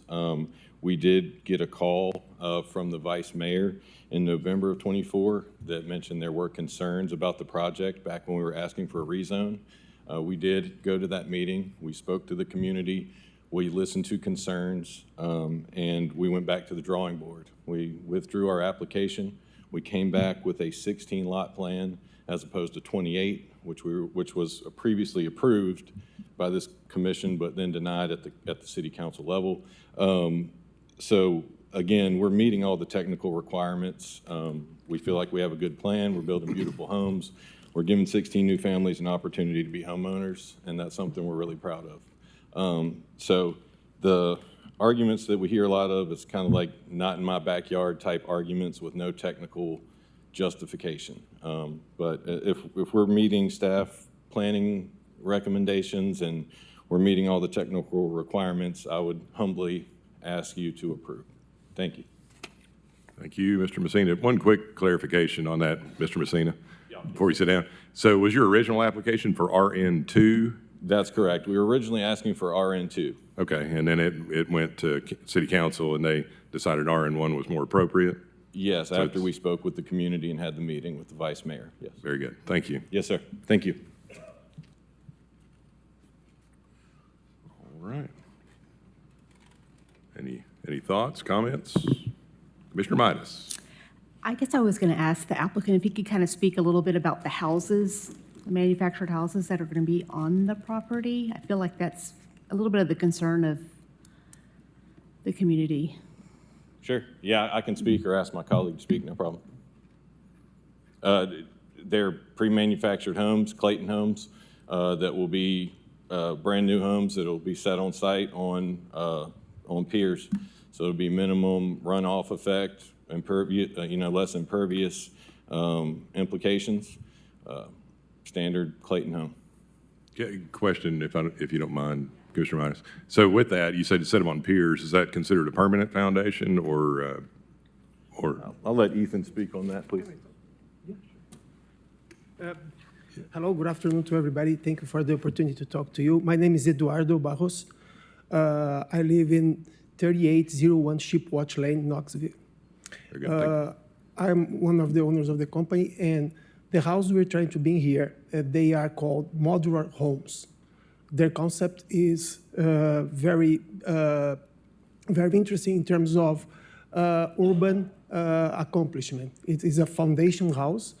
It is based on concrete foot and headers foundation systems, and it is very well done by Clayton, which is the huge constructor for this kind of house. It's not manufactured house. It's not a trailer. It's actually a very good house. We have some of them already done within the city. People like to live there.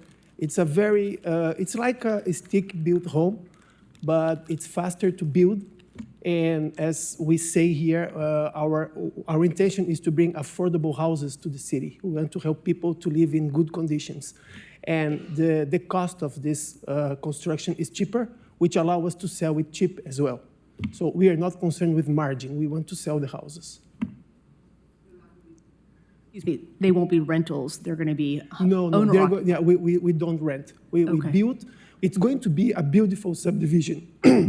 The continuation of Gayview Lane from the top will end in this cul-de-sac, and we will do everything. If somebody questions about who is going to pay for the infrastructure, we are going to invest on this. We're going to develop the whole area, and as in other constructions we do, we like to bring good and beautiful houses to the city, and this is going to be the same thing. It's going to be nice. Yeah, I wish there were some photos. Just for in the future, I think it's nice to see some photos, even the community, to see what you're doing. Sometimes I'm surprised when I see these houses that they're manufactured because they look like any other house. When you see them from the outside, you cannot say it's manufactured or not, but they are modular houses. Okay, thank you. Thank you. I appreciate it. Thank you, Mr. Barros. Yeah, I'm somewhat familiar with that type of product, and I applaud you for trying to figure out an affordable way to provide housing. They do come in, they're manufactured in a controlled environment and then just shipped out versus stick-built homes on site, which is a lot better for the environment as well, for sure. So I applaud you for that. Is there any other questions or thoughts from Commission?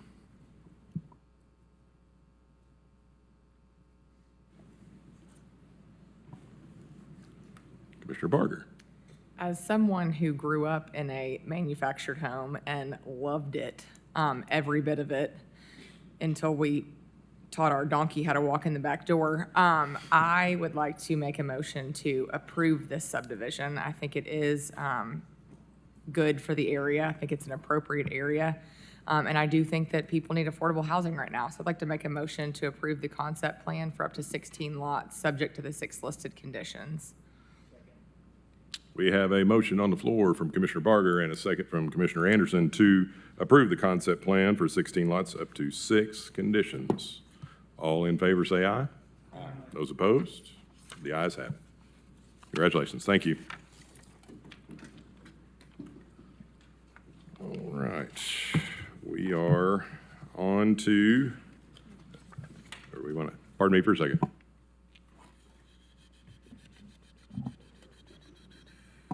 All right. We are on to agenda item number 21. This is an appeal of the staff recommendation.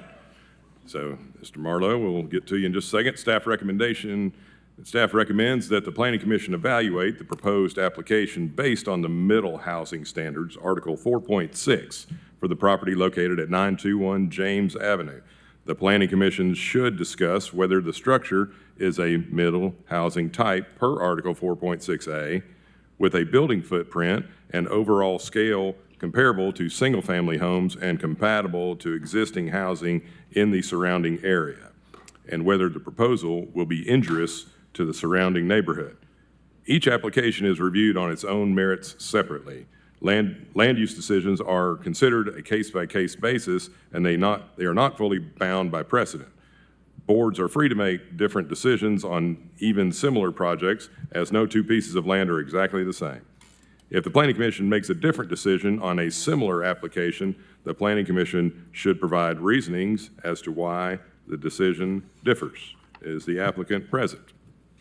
I'm here. Ms. Marlowe, you state your name and address for the record, please. R. Bentley Marlowe, 322 Douglas Avenue, 37921. Is there any opposition? Is there any opposition? Seeing none currently, I'd like to ask Samuel to speak to it. Can you explain why you arrived at your staff recommendation to deny this? So the application is currently pending in Knox permitting portal. Staff has not denied the application, but we made a determination that the proposal as presented does not meet Article 4.6, particularly the definition of a middle housing triplex. Right. So just so I'm clear, the way staff in missing middle, Article 4.6, describes it as more of a townhome with the 3. Is that right? Is that accurate?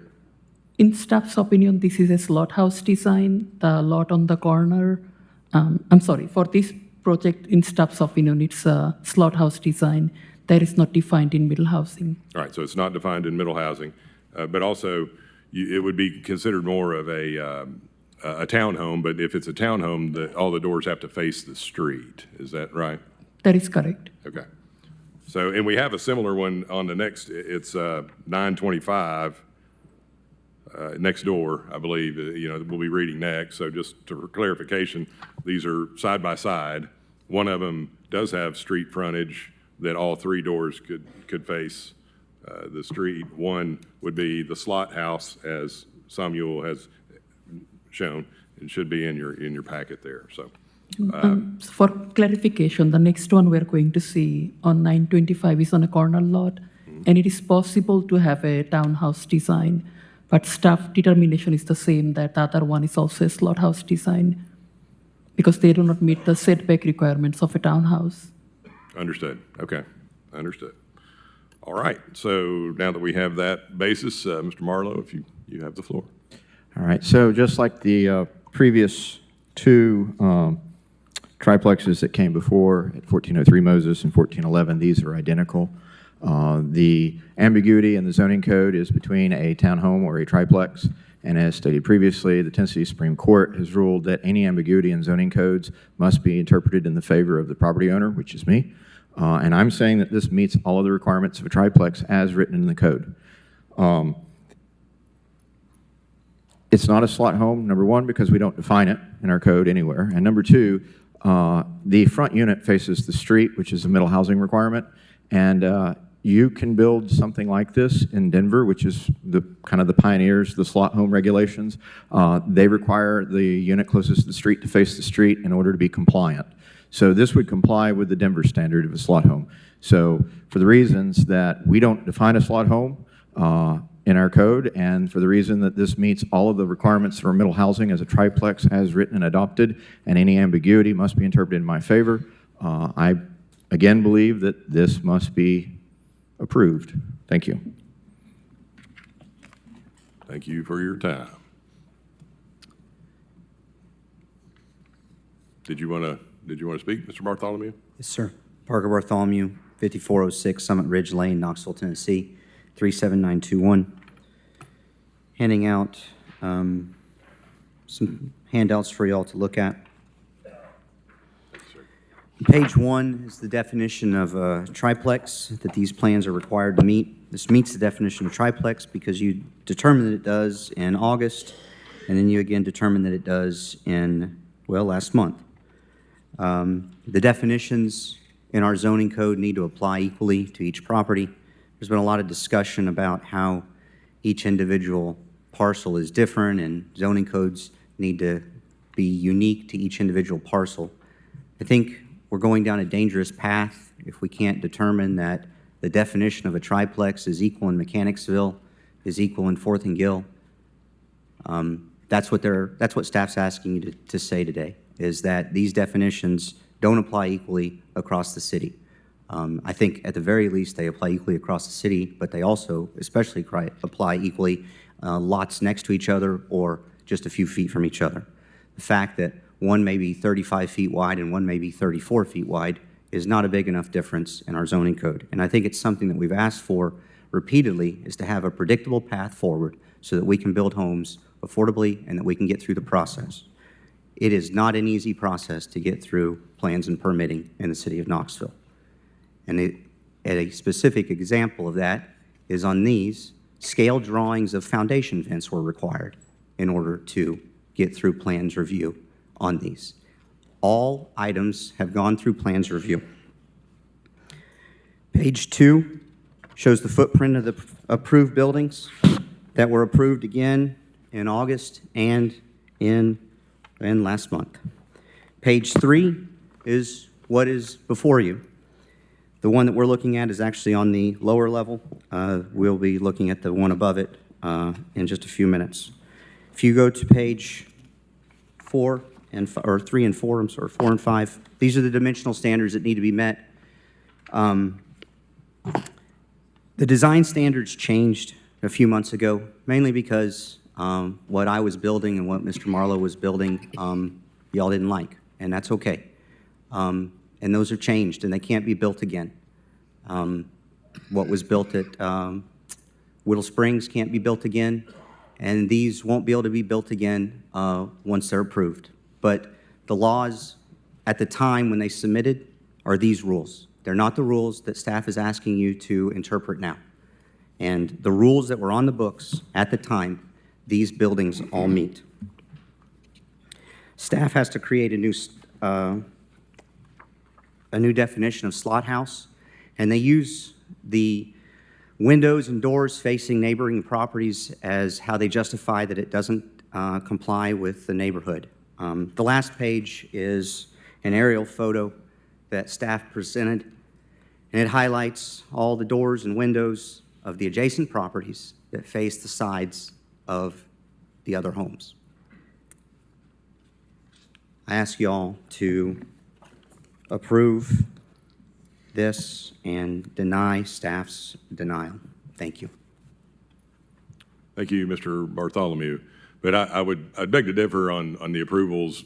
Just because we approved one somewhere else in the city doesn't give it a blanket approval everywhere else in the city. It's no different than zoning, planned residential in the county at 5 units an acre may not be appropriate on a parcel, so we zone it planned residential at 2. It's just different. We have to review each one. So I understand where you're coming from, but I just wanted to make that point that that's why we're here, is to make decisions like that. Commissioner Anderson. Just want to refresh my memory. I know we talked about clarifying some of the definitions, so this would not be an issue. What's the status of those, or is that something we were going to pick up later? We have not begun the additional review of those definitions, but it's definitely on our radar to focus on those in conjunction with the city. I do think, as the applicant states, and as we've discussed previously, I think that this does arguably beat the definition of a triplex under currently what we have written. So I guess we can have discussion, but I'd go ahead and make a motion to approve, or I guess overturn staff's administrative determination and approve these.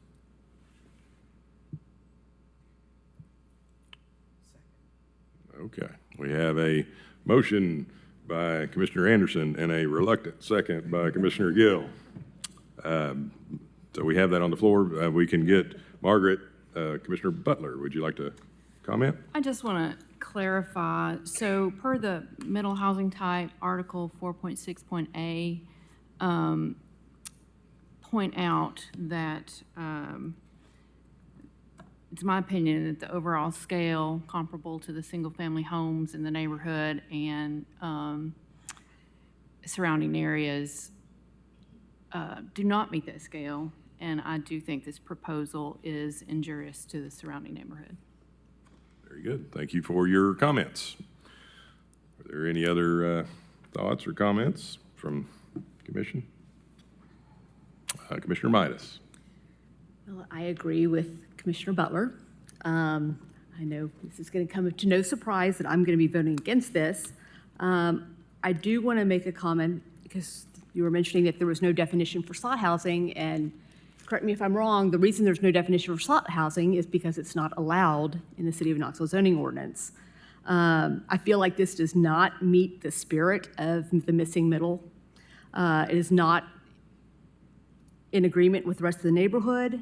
And I guess I'm going to mention that I know the last time this came before us last month, there was a request to move the door for the last unit facing the back, which I thought it was a very small request and it would be something that would be good for the surrounding neighborhood. And it was denied by the applicant. And I think that just, to me, it just demonstrates the lack of consideration that you're having for the neighborhood properties. And I don't know if this is going to pass. It probably will, but I would like for a consideration to be given to remove that rear door and have it face the rear, the last door and have it face the rear. All right, thank you for your comments. We actually have a motion and a second on the floor to approve the appeal to deny the staff's recommendation. Is there any other comments from commissioners? Seeing none, we will go to the vote. We might have to roll call this one, though. All in favor to overturn staff's recommendation and approve the appeal, say aye. Aye. Those opposed? Okay.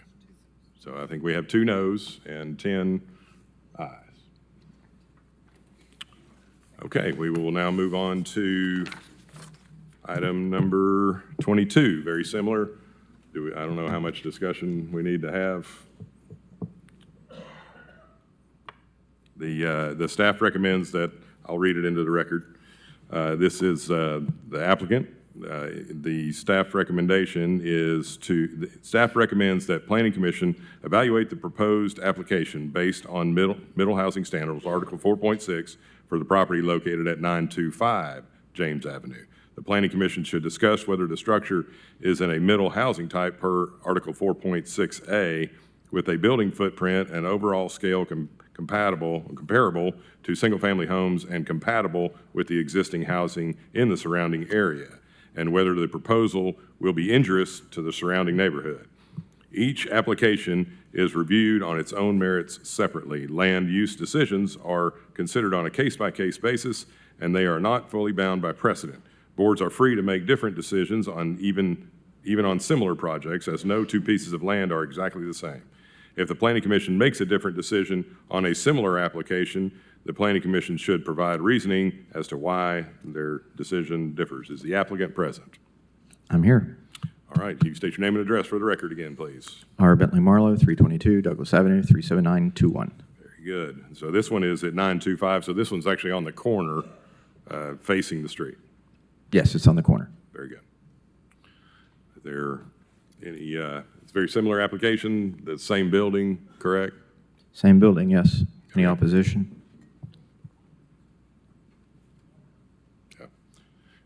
Is there any comments or questions again from the commissioners? I've got another gift to hand out. Okay. You may approach. Yeah, you can just drop it down there. Parker Bartholomew, 5406 Summit Ridge Lane. I'm sorry, but we have to establish a record. That's where we are right now. This is a triplex. It's determined to, by this body, multiple occasions. This building meets the dimensional and design standards for the version of missing middle. When it was submitted, it is not out of the character of the neighborhood. They had an argument, I guess, that there was a slot home on 921, but on 925 it does not. It faces the street. And I also wanted to include a handout about the compatibility with the neighborhood and what it looks like for a single-family house. This meets all the criteria needed and the dimensional requirements for a single-family house. On the lot next door that you just passed, the only thing that it did not meet dimensionally was it was over by 3% on the building coverage. I do not think that 3% justifies taking 2 more additional housing units away. I think that was the exact reason that we had missing middle. That was the first line of missing middle, is that we were to try to build housing-scaled buildings that included more units, and these meet that definition. Thank you. Thank you, Mr. Bartholomew. Commission? I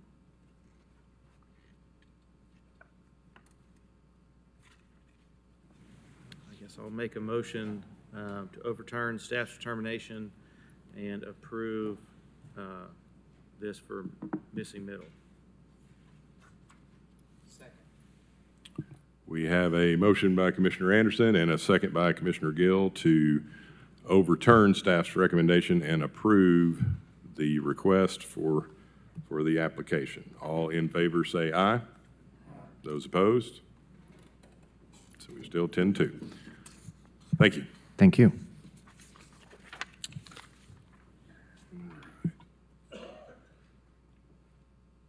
I think we need a break after that. We'll be back in about 10 minutes. Thank you. All right. So the next item on our agenda is agenda item number 24. It's a final plat for Valley Grove Villas. Applicant developer is Ball Camp Partners. Location is north side of Ball Camp Pike, south of Shod Road. The approximate acreage is 5.05 acres. The number of lots is 40. The current zoning is PRK, up to 8 dwelling units an acre. This one, it will require 2 motions, a variance and a final plat. Staff's recommendation on the variance is to approve the variance to provide an AASHTO turnaround in lieu of a cul-de-sac at the end of Hickory Club Lane based on the following evidences of hardship. So there are 3 hardships listed here under the variance. Staff recommendation on the final plat is to approve the final plat for 40 lots in the planned residential district. Is the applicant present? Okay, I see Mr. Harbin in the back. Is engineering, this is in the county, right? Have you guys taken a look at the three hardships from the applicant? Yes, we've looked at them and we are okay with them based upon their justification. Very good. All right, thank you for that. I'm assuming that the applicant does not want to speak. That is for the record. Okay, good. Chair will entertain a motion. Move to approve the variance to provide an AASHTO turnaround in lieu of a cul-de-sac at the end of Hickory Club Lane based upon the stated evidences of hardship. We have a motion to approve the variance by Commissioner Anderson, seconded by Commissioner Barger. All in favor say aye. Aye. Those opposed? The ayes have it. I move to approve the final plat for 40 lots in the PR district. I have a motion by Commissioner Anderson, a second by Commissioner Barger to approve the final plat for 40 lots in the PR district. All in favor say aye. Those opposed? The ayes have it. Thank you. All right. Yes, this one.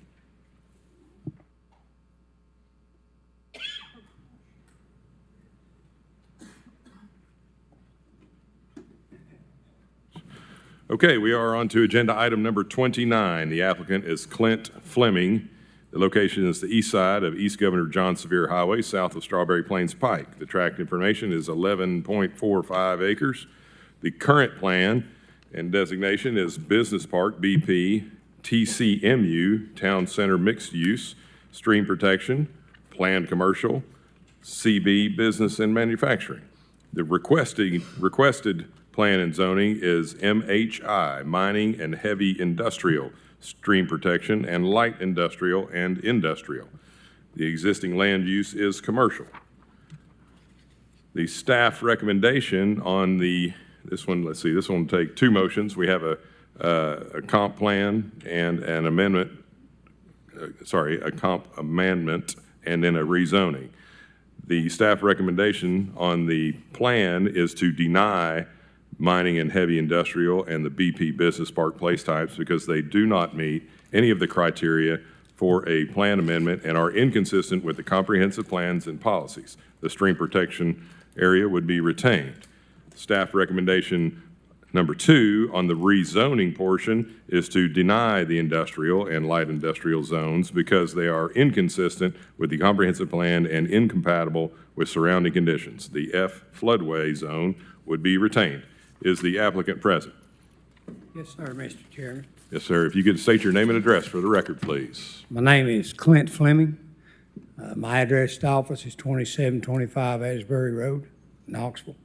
Very good. You have, is there any opposition to this file? Okay, we don't have anybody signed up. You have the floor. You have 5 minutes, sir. Mr. Chairman, what I'm looking at on the 5 acres does not represent what was last submitted. So what was submitted was a requested rezoning, which is that broader area. And so that rezoning requires a plan amendment that has a slightly smaller area because the light industrial zone can already be considered within the business park place type. So it's, okay. So that, if you look at that broader area, does that capture, it should capture what we were sent.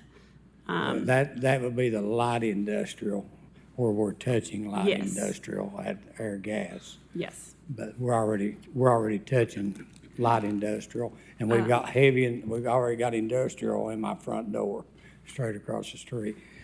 The reason that we are requesting this, that we have a very slim selection of pavers now from what happened from last year, people getting bought out. We've just got a very limited selection of pavers. The 5 acres that I'm requesting for industrial, that we've already got straight across the street where we've got junkyards that's already zoned, all of that is industrial. And I'm only asking for 5 acres, which will bring 40-plus jobs into Knox County with our support crews, with our paving operations. We pave Middle Tennessee, West Tennessee, East Tennessee. It's the only place that we do not pave. We're a heavy highway civil contractor. I've had my whole career here in Knox and Sevier counties.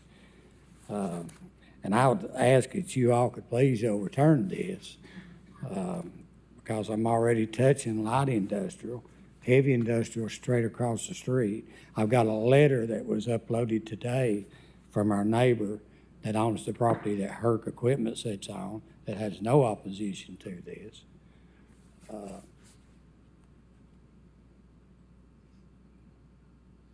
I just can't understand why that it was not approved.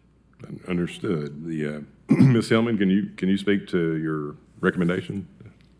Sure. And Nick, do you mind pulling up the exhibit that's in the staff report package, just to clarify the area for the, so yeah, scroll down one more. So this was the request, right? To go from That's right. light industrials, the purple, industrials, the orange. So we've determined that the existing town center mixed use and business park place types were deliberate and not the result of a error in the plan. To the north, this intersects with Strawberry Plains Pike, and the vision here is very different from current zoning. You see traditional neighborhood where there is currently industrial zoning, and town center mixed use where there is also industrial zoning.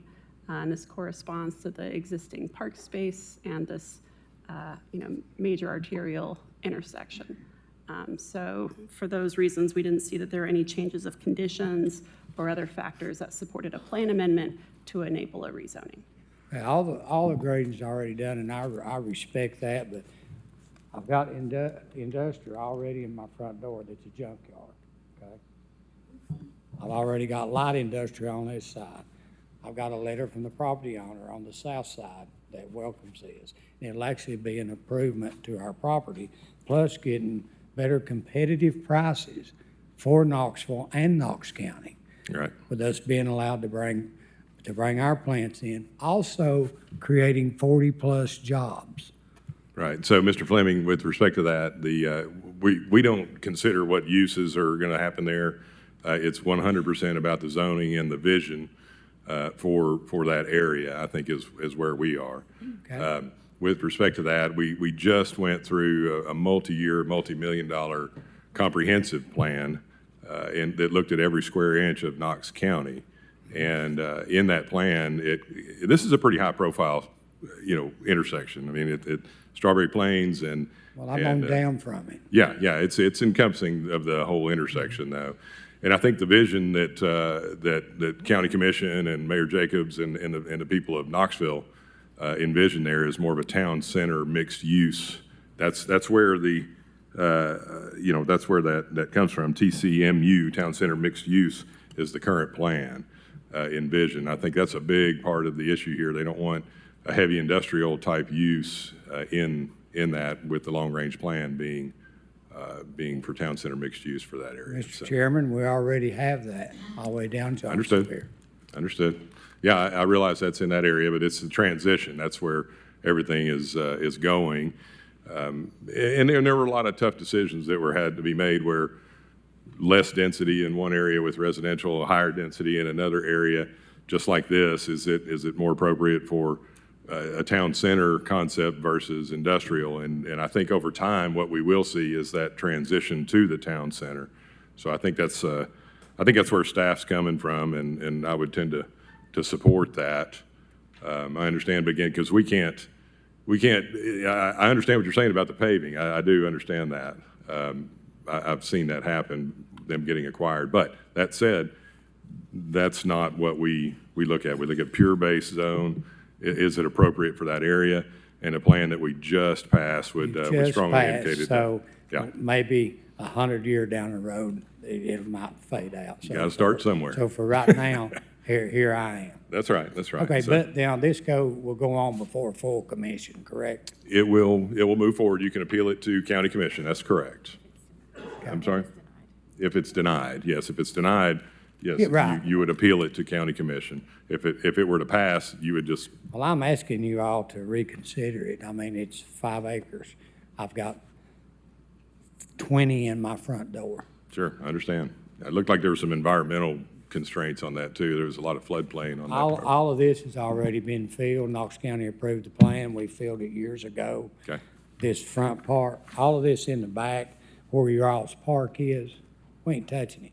Sure. It's growing up. That's why I put this in this corner.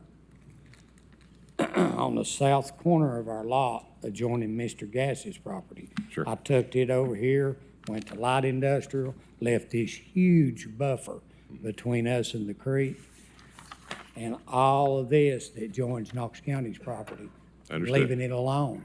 right, no, I'm sitting here. that's right. I understand. I understand where you are. Again, it's the biggest issue here I see tonight is it's in conflict with the future plan. So I'll, Commissioner Levinson, if you had a comment. I'd like to make a motion Sure. to deny the MHI mining and heavy industrial and the BP business park place types because they do not meet any of the criteria for the planned amendment and are inconsistent with the comprehensive plan policies. The SP stream protection area would be retained. We have a motion. Do we have a second? All right, we have a motion by Commissioner Levinson and a second by Commissioner Midas. Commissioner Hill, you had a comment? You know, I sympathize with the applicant because I'm very familiar with this area, and I mean, it's a mecca of really intensive use there. But also, we went through the rigors of, you know, what was the vision. We had community meetings. I don't know if you guys participate in those community meetings, you know, for the town center mixed use. That seems to be the future intention of this area. It's going to be it's going to be many decades before I think we can envision something like that, but it'd be difficult for me to go against the plan, but man, I sure do. You're stuck in a quandary, and I sympathize. Thank you. Very good. So we have a motion and a second on the floor to deny the comprehensive plan to mining and heavy industrial. All in favor of the denial, say aye. Aye. Those opposed? The ayes have it. I'd like to make a motion to deny industrial and light industrial zones because they are inconsistent with the comprehensive plan and incompatible with surrounding conditions. The floodway zone would be retained. I just want to make a quick correction. I'm sorry. The floodway zone is corresponded to the old boundary. This smaller portion does not have Swan Pond Creek going through it, so there is no floodway zone to be retained. So we can remove that part from the motion. Yes. Very good. Okay, we have a motion on the floor by Commissioner Levinson. Is there a second? Okay, we have a motion by Commissioner Levinson, a second by Commissioner Midas to deny the industrial and light industrial zones. All in favor say aye. Aye. Those opposed? The ayes have it. Yes, you can appeal that now to County Commission if you'd like, Mr. Fleming. Absolutely. Thank you. Thank you.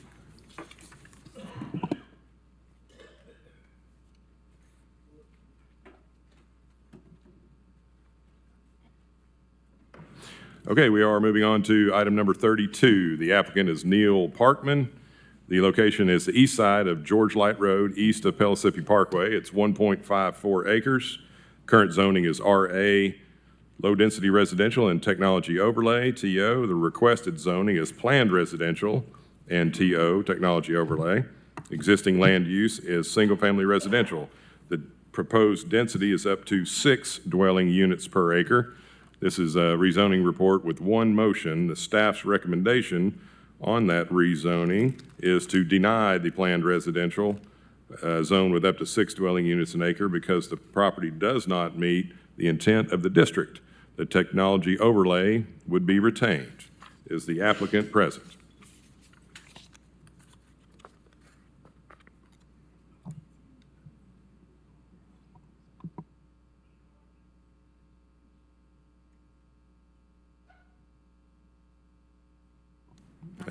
Okay. The applicant couldn't make it in person. They were supposed to be online, but we are getting the signal that there is no one in the waiting room. So give us just a second.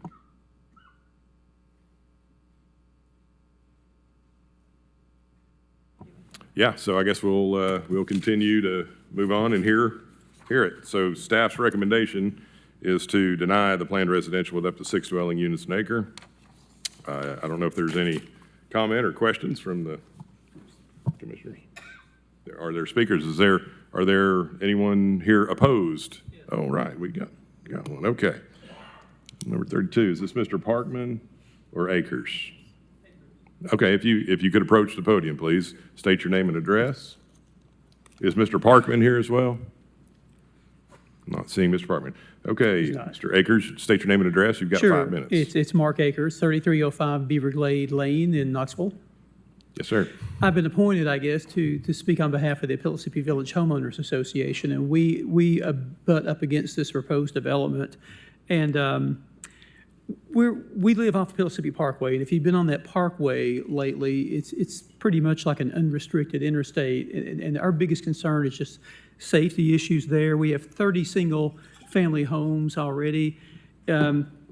The proposed development is really going to add an increased traffic burden to what's already a really, really narrow, crowded access point at the intersection of George Light and the Parkway. And it's already overcrowded now. There's so many vehicles there. It's dangerous as it is. There's a very high accident rate at this intersection. It's really high already with some fatalities. And if you increase the traffic load with another new development, it's just going to put an additional burden on that. In the past 2 years, we've already added 2 new housing developments on either side of us now. There's one that's currently occupied, one that's just finished and will be occupied soon, and it's already increased vehicle traffic, foot traffic, to the point where the roads can barely accommodate that now. And it just seems unrealistic to us to add to that burden, regardless of the size of the proposed development, really. It's already challenging for emergency vehicles to get in and out of there now just because of the narrowness of the roads, the density of the traffic. So with fire, ambulance, and police access, that could be a safety issue that we see there. There's also a lot of foot traffic. We have lots of small children, lots of families with young children there that walk these roads that are very narrow roads, and we're concerned about that. They've talked about widening George Light Road from the church up to the entrance of our subdivision, but we really can't see that that's going to alleviate the density problem because it still funnels all the traffic into a very narrow, restricted access intersection there, and we just don't think that's going to be great for community safety for us. We're already crowded now. Quality of life issues also are a concern because basically, if you add the third development with the additional 2 that they've already built either side of us, you're going to landlock us at some point. There's going to be nowhere for the foot traffic and the vehicle traffic to go. It's just very hard. The traffic delays to get onto the parkway are long now. They're dangerous now. I have to make that left-hand turn onto the parkway every day, and it's like a human game of Frogger, and if you're not careful, it could be really bad. It's just very unsafe, and we're worried about just to ease and access in and out. And also environmentally, this new development, if it happened, would butt up against our stormwater runoff zone. We have to maintain that, and it's already pretty stressed now and pretty maxed to capacity. And I guess the final thing is, if you look at page 5 of this, there's really not a whole lot of property to work with there. Most of that property that he wants to rezone actually drops off into the stormwater runoff zone, so it doesn't look very practical for us by the time you consider parking, improvements, how in the world any further developments would work in that area. It just didn't look practical to us. So for those reasons, we don't have any ill will toward Mr. Parkman, but we just don't think this is a good idea now at the present time and present situation for the George Light Road area. So those are my comments on behalf. Thank you, Mr. Akers. You're welcome. Appreciate your time coming down. Okay, so the applicant, again, is not available, and we've got a staff recommendation to deny and in opposition here. Chair will entertain a motion. Commissioner Barger. I'll make the motion since the applicant's not here to deny the planned residential zone with up to 6 dwelling units an acre because the subject property does not meet the intent of the district. Okay, we have a motion by Commissioner Barger, seconded by Commissioner Perez, to deny the application of PR at 6 units an acre. All in favor, say aye. Those opposed, the ayes have it. All right, we are now moving on to agenda item number 35. Applicant is Linda Schoen. Location is on the north side of Tipton Station Road, northeast of Newbert Springs Road. The approximate size of the tract is .65 of an acre. The current zoning is agricultural. The requested zoning is CN Neighborhood Commercial. Existing land use is rural residential. This is a rezoning report. It will take one motion. The staff's recommendation on that motion is to approve the CN Neighborhood Commercial Zone because it is consistent with the comprehensive plan and changing conditions in the area. Is the applicant present? Yes, sir. If you could state your name and address for the record, please. Thank you. I'm Linda Schoen. I live at 918 Tipton Station Road, and my husband and I own 1515 Tipton Station Road. Very good. Is there opposition? I believe I have two people signed up, Mr. Guinard? Yes. Ms. Guinard and Mr. Yeager. Very good. Okay. Ma'am, would you like to speak or defer? I'll defer. Thank you. Yes, ma'am. So you guys will have a combined 5 minutes, so 2.5 minutes apiece. Yes, If you we can just state your understand. name and address, please. Thank you. Would you hand those out to everybody? Starting over here. My name is Gayla Gennard, and I live at 7632 Sane Lane in Knoxville, Tennessee, which is located just off of Tipton Station near this property. I've lived at this address for 11 years. I'm a very involved community member. My neighbors and near neighbors have asked me to speak, or have asked us to speak to their collective concerns regarding the rezoning request of this property. First, I'd like to address the property itself, and you've got the map, and you can see that on the map that it's hatched right there where you've got the marker. The interesting thing about that, of course, it never tells the whole story, right? And so if you go to the street view, you can look at what the property really does look like. So on the left side of the property, it's sort of a wedge shape. That's an inverted wedge shape. So there's a very small place if you were going to put in, you're just about there. That's the right side of the property. So you're just going to want to go down the hill. Great. Okay, yeah. And then if you can turn towards, that would be great, because you're looking at Newbert Springs right now. There you go. And keep going, and you can look back. So that house is no longer there. So that's the wedge part. That's the left side of the property, and it goes over to basically a water feature, Newbert Springs. And then you see the trees, and then you've got a hillside that is essentially a tiered property. So, it's .65 acres that is requested for rezoning, but it is sort of a funny property. The other thing that, if you look at the hillside protections, I just think it's hillside and slope protections. I think that's an important piece, and you have that under your maps, and if you go to the layers. The other thing I would like to say is that, I didn't even realize that this had water on it until I went to the KGIS maps and saw that there is water that dissects the property. Not really quite down the middle, but it dissects it into this wedge that looks kind of like a triangle. I also just want to say that I'd like to address the zoning issue related to this property. So the requested zoning is to neighborhood commercial. This is not a minor extension for that area. There is not another commercial property on that side of Tipton Station. There is one known as Farm South that's been there for many, many years. In the current version of the Unified Development Ordinance, the UDO, this property at 1515 Tipton Station is recommended for rural residential. The current CA zoning at the Tipton Station Newbert Spring Crossroads is really legacy zoning, from years ago, like 67 years ago at least. The roads and configuration of this crossroads has been unchanged for that time period as well. And if you go to the public comments, the last comment from Paul has a couple pictures that I think will be really helpful. An aerial view from 1959. And you'll see where Tipton Station and Sain Lane are marked. And in between those two, you'll see where Newbert Springs is.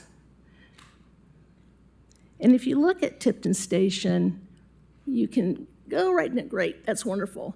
If you see that this is Farm South, and that is the only commercial property that is a retail establishment that we have right there, and that is on Tipton Station. So we don't have anything else that has had commercial zoning on this part of Tipton Station, and that would really be, I mean, that's quite a jump, so it's something we think we really need to think about and consider. It was my honor to represent District 9 in the Advanced Knox planning process at the invitation of Mayor Jacobs, and I tried very hard to stay abreast of all the details and the iterations, and you all know how hard that can be. But somehow this legacy zoning drove designating a larger rural crossroads commercial place type designation in the 2024 comprehensive land use plan. And if you look at the prior sector plan, also in those same public comments from Paul, you'll see that picture, and it has a side-by-side of the sector plan and also the comprehensive use plan. And you'll see that the sector plan just had that corner really as commercial, and then right across the street, again, legacy zoning that was in the south side of Tipton Station from many, many years ago. The thing that I think is important to note is that I think the sector plan represented the commercial expansion that was envisioned and planned for this rural crossroads. Last, I'd like to look ahead and address the safety of the people who may be visiting this future retail establishment. I really don't know exactly what's going to be here. We live in a community where people talk to each other. I really don't know what's going to be there, but I have heard that it's going to be a retail establishment. So that's why I'm using that term. But of course, if you change this zoning, it doesn't necessarily have to be that. We understand that. But let's look ahead and address the safety of the people who may be visiting this future retail establishment. Ma'am, we're out of time. Okay. We could, all right. yeah, if you're okay, we need to move on to the owner. Sure. Thank you, ma'am. Yep.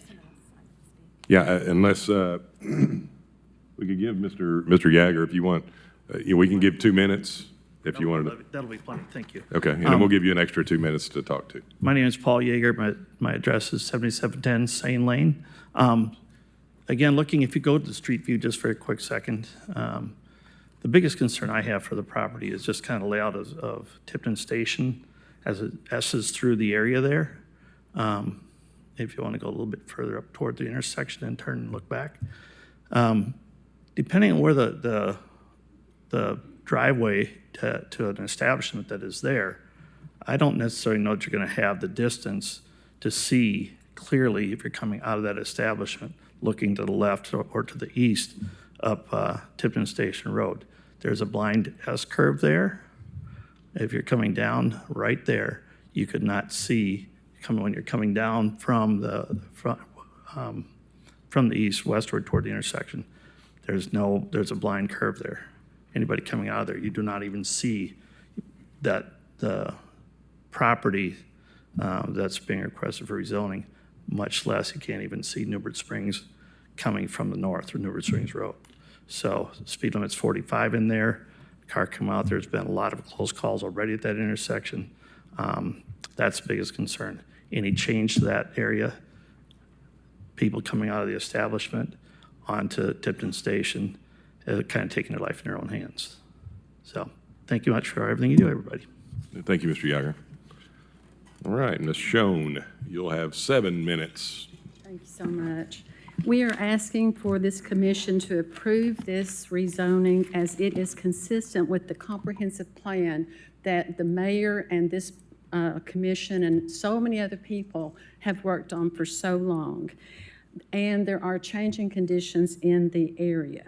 Now, I'm so sorry, I did not bring copies to hand out to everyone, but I'd like to submit this for the record. Yeah, if you could hand it to Mike over here If I on your may. left. Yeah. Yeah, there we go. And it shows Farm South building that's been in business, I think, since 2023. It also shows another business there, and the name of the business is Southern Breeze Heating and Air Incorporated. And it also shows directly behind my property is a 50 by 100 by 16 building. So we have significant changing conditions in the area. The CA zoning across the street is in the process of being developed. The pictures that you're showing here are way out of date. Those two homes that were on the Google map on my property have been gone for quite some time, as well as we have cleared all the way back to the property line. So there's plenty more room on this tract now than is shown in this map. The place type is rural crossroads commercial, and the CN zone is consistent with the location near the crossroads of two major collector streets, Newbert Springs and Tipton Station. Now, if I leave this agricultural, or if I'm not successful in getting the rezone, an agricultural lot requires 1 acre to build a house on it. This is 0.65. We're in the process of replatting our entire property, which is across the street at 1508, as well as this one. And so it's important to us to have this as a separate lot on our plat so that we can develop it, sell it, or do what needs to be done.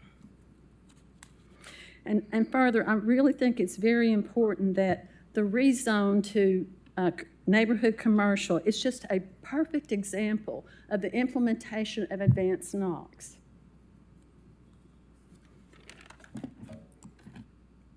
And someone also put out in the mail today that we need smart planning for the future, and that's what this is. We have multiple subdivisions going around in place in this near this crossroads, right down the street near South Doyle High School, right up the street. So we're going to have a lot of people who could use small commercial, such as a lawyer's office. It could be an art office or an art place to decorate their homes. It could be a hair salon. The CN zone itself is limited. I could not go for the larger commercial zone because we only have 0.65 acres here. So it's not like you're going to have this huge commercial entity on this small lot. It is dissected by a blue line, and we are going to be working with the Stormwater Division of Knox County. We've worked with them before on our other tract. We know them well, and they probably know us very well as well. And that was addressed in the comments from the staff, who said that stormwater engineering rules would be implemented. As far as the road, well, I've lived out there 35 years, and I've driven that road every single day of that 35 years. And a lot of people are new to the area, yes, but we should all be driving the speed limit, and we should be paying attention to what we're doing. The road is what it is. These are collector roads, and hopefully eventually there might be improvements there. But that should not say that we should not be successful in our rezoning application.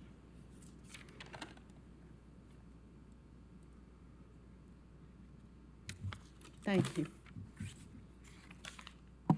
Well, thank you, Ms. Schoen. So, Mr. Elliott, can you speak to the roads out there a little bit? I don't know if you've had an opportunity to go out there. Mr. Yager had mentioned some possible site distance issues. Yes, I had a staff member go out and look at it, and that they measured and said site distance is there. Obviously, this is rezoning, so when we get to development plan, we'll ask for, or site plan, we'll ask for a verification from their surveyor. But at this point, my staff felt like it was there. And do you know if that was 400 feet or 300 feet? Do you know? It was 400 feet, I believe. Okay, very good. Very good. Well, one thing I do know is South Knoxville is growing, for sure. We've approved a whole lot of planned residential out in that area. I fully understand and appreciate your help with the comprehensive plan, Ms. Gennard.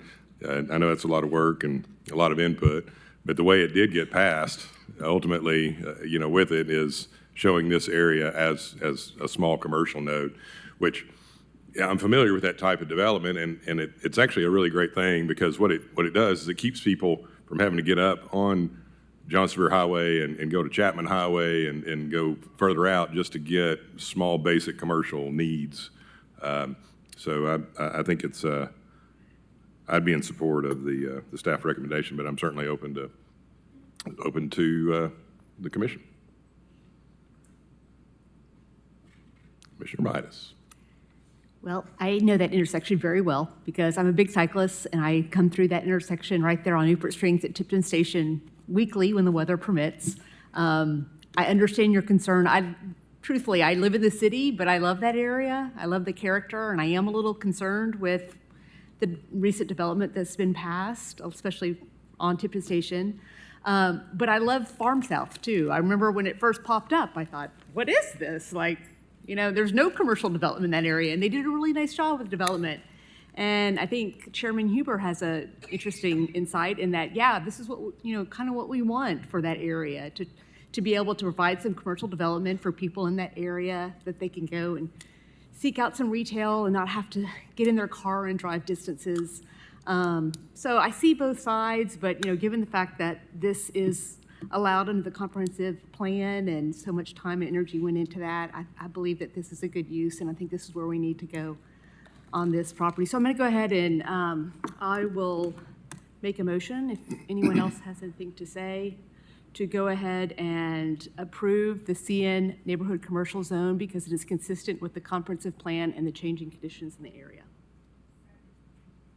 All right, well, you have a motion by Commissioner Midas and a second by Commissioner Perez to approve CN Neighborhood Commercial because it is consistent with the comprehensive plan. All in favor say aye. Aye. Those opposed? The ayes have it. Thank you. Thank you. And I would like to say that thank y'all so much for your service. I've heard a lot of y'all are volunteers and everything. This is a hard job, and I appreciate y'all so much. Thank you. Thank you, Ms. Shaw. 70 years. That's right. All right, now we will move on to agenda item number 36. The applicant is Eric White. The location is the southeast side of Valgrove Road, south of Dry Hollow Road, east of Chapman Highway. The size of the tract is 5.81 acres. The current zoning is EC Employment Center. The requested zoning is LI Light Industrial. Existing land use is agricultural forest. This is a one motion hearing. It's for rezoning. The staff recommendation on that zoning is to approve the light industrial zone because it is consistent with the adopted plans and compatible with the industrial character of the area. Is the applicant present? Yes. Very good. Mr. White, item number 36, we do not have. Is there any opposition in the crowd? Seeing none, you have 5 minutes. I'm Eric White. I'm just here for questions, if y'all have any questions for me. Well, Commissioner Hill. Move to approve the light industrial zone because it's consistent with the adopted plans and compatible with the industrial character of the area. Second. Okay, we have a motion by Commissioner Hill and second by Commissioner Browning, but we do have, I see Commissioner Midas had her light on too. Oh, no. Okay, no light there. All right, so we have a motion and a second to approve the light industrial. All in favor say aye. Those opposed? The ayes have it. Thank you, sir. Thank you.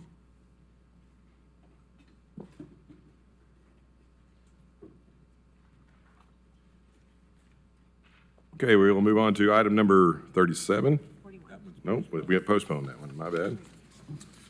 41. Okay, on to agenda item number 41. The applicant is Josh Hahn. Location is north of Loop Road, east of Concord Road. Approximate size of the tract is 1.93 acres.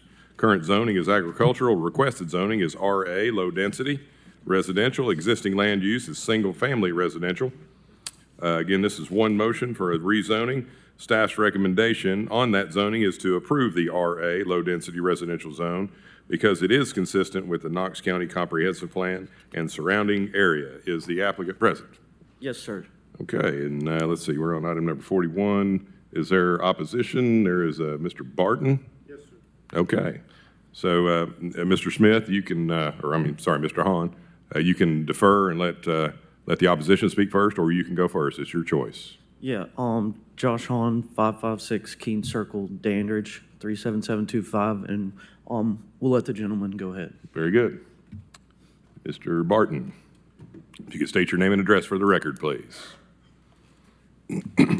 Yeah, my name is Larry Barton. I live at 525 Concord Villas Way, Knoxville, 37934.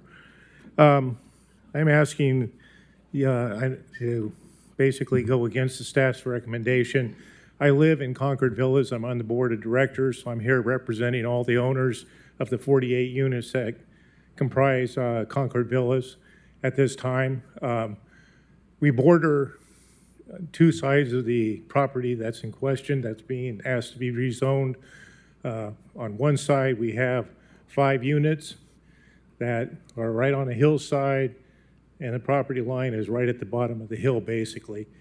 Maybe not exactly, but I guess a couple of things I have.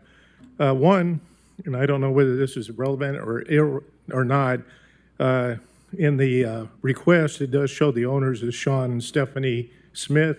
They are no longer the actual owners of the property. The owners now are Brittany and Tyler Quinn Epperly. So I don't know if the request is even valid, as it's not accurate as to the owners of the property currently. But that's something you guys can work out. Our question is, because one of the owners did call the Planning Commission to find out what the plan was for the property. They said they were going to build 2 more homes on it, one for their parents, one for some other family member. The issue with that is they do not have a sewer, so everything's on a septic system. So can you put 2 more homes in there and have adequate drain field? I don't know. That's something somebody else have to figure out. The other issue that we see, now it does say that they can access the sewer system that is currently in Concord Villas. That I can say they will not be able to access that at all. We've already gone through this once. There's a property, which is number 60 there on the screen. It's owned by Michael Ernst. He tried to access it because we are a PUD. We own everything, roads, everything. So we denied his request to be able to access the sewer system. And if this same thing is done, we will again deny it. And FUD said that's within our rights. The other thing that concerns me the most is the ingress and egress from the property. It's a very narrow dirt road that comes off a loop road. It's about 10 and a half feet wide. So this is not in compliance with HUD or Knox County requirements for access. It requires 20-foot width for fire equipment to be able to get into the area. It's a very big concern because of the 5 units that border this. There are trees all along there. If that house was to catch fire, it could rapidly move up into our neighborhood. And most of those properties that do back up there are wooden decks. So we could have a real big loss should there be a fire and not be able to get the equipment down there quickly enough.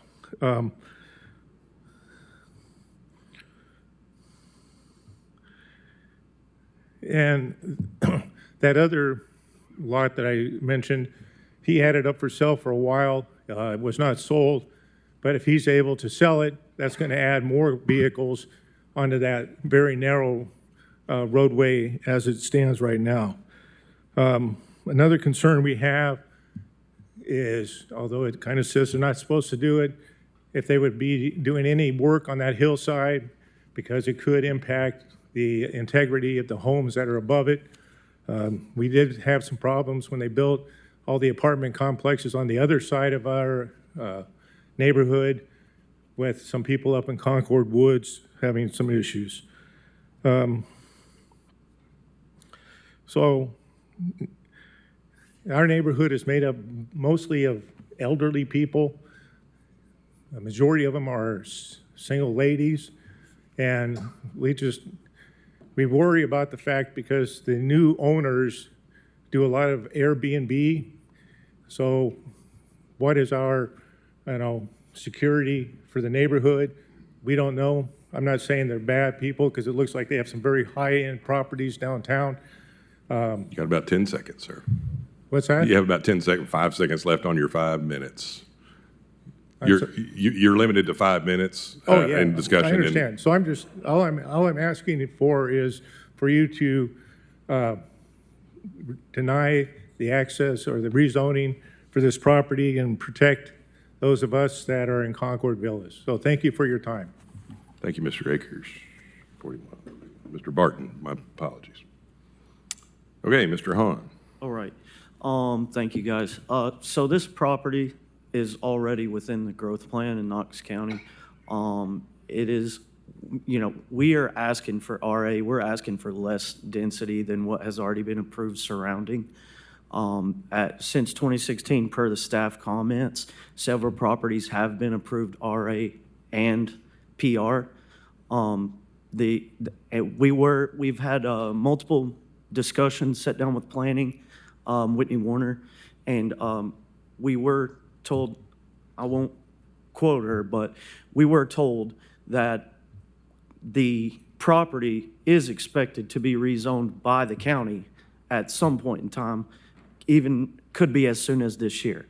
So we feel like the precedent has already been set for the density around here. We're asking for less than what has already been approved.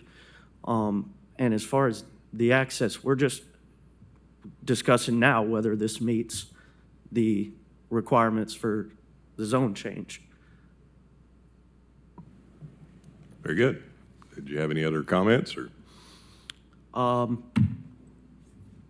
I think that's. Very good. Okay. Thank you, Mr. Hahn. Appreciate it. Thanks. I do have a question for county engineering. So how does that work? I mean, we've got an interesting piece of property off of is it 10 feet? There's an easement down through there, or is it fee simple?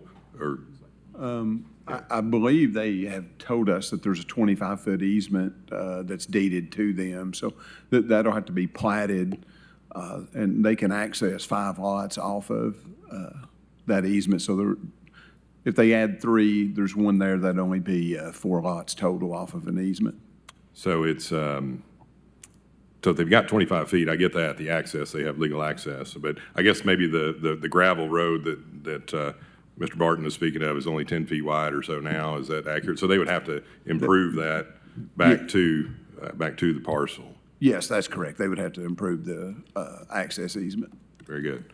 And I don't know, Mr. Hahn, I don't know, can you speak to the sewer availability? I understand what Mr. Barton's saying is they have a homeowners association that owns that, and it is in their purview to deny anybody to hook up to it versus First Utility District or West Knox Utility Public Service that you could access. Is there an access closer to that? We have already engaged with an engineer to begin concepts for designing utilities on the site, even going as far as installing a hydrant. We are in talks with an engineer to get sewer to the lot. Okay, and if for whatever reason it's not feasible, I guess it would have to be a septic situation. How would the county view that?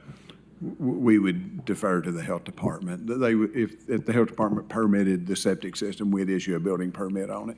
Very good, but they have their own rules and regulations of what they can and cannot approve. Right. Correct. Yeah, when they came for permitting, we would ask either you're on sanitary or you septic, and if they say septic, we would ask for the permit. Very good. Thank you. All right. Any other thoughts? Okay, well, I mean, we've got, so staff is recommending approval of RA. Mr. Anderson, if you have a comment?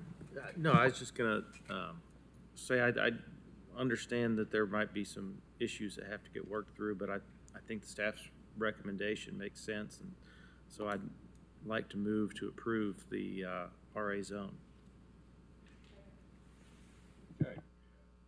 We have a motion to approve RA by Commissioner Anderson, seconded by Commissioner Barger. All in favor, say aye. Aye. Those opposed? The ayes have it. Congratulations. Thank you. Thanks for your time.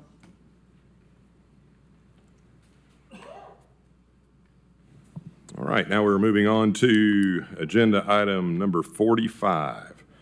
Now we're getting interesting. This one will have 9 motions. Somebody get ready. 9 motion, 6 variances is what the majority of that is, an alternative design standard concept plan and a development plan. The subdivision is Hayden Farms. The applicant developer is Josh Sanderson with Primos Land Company.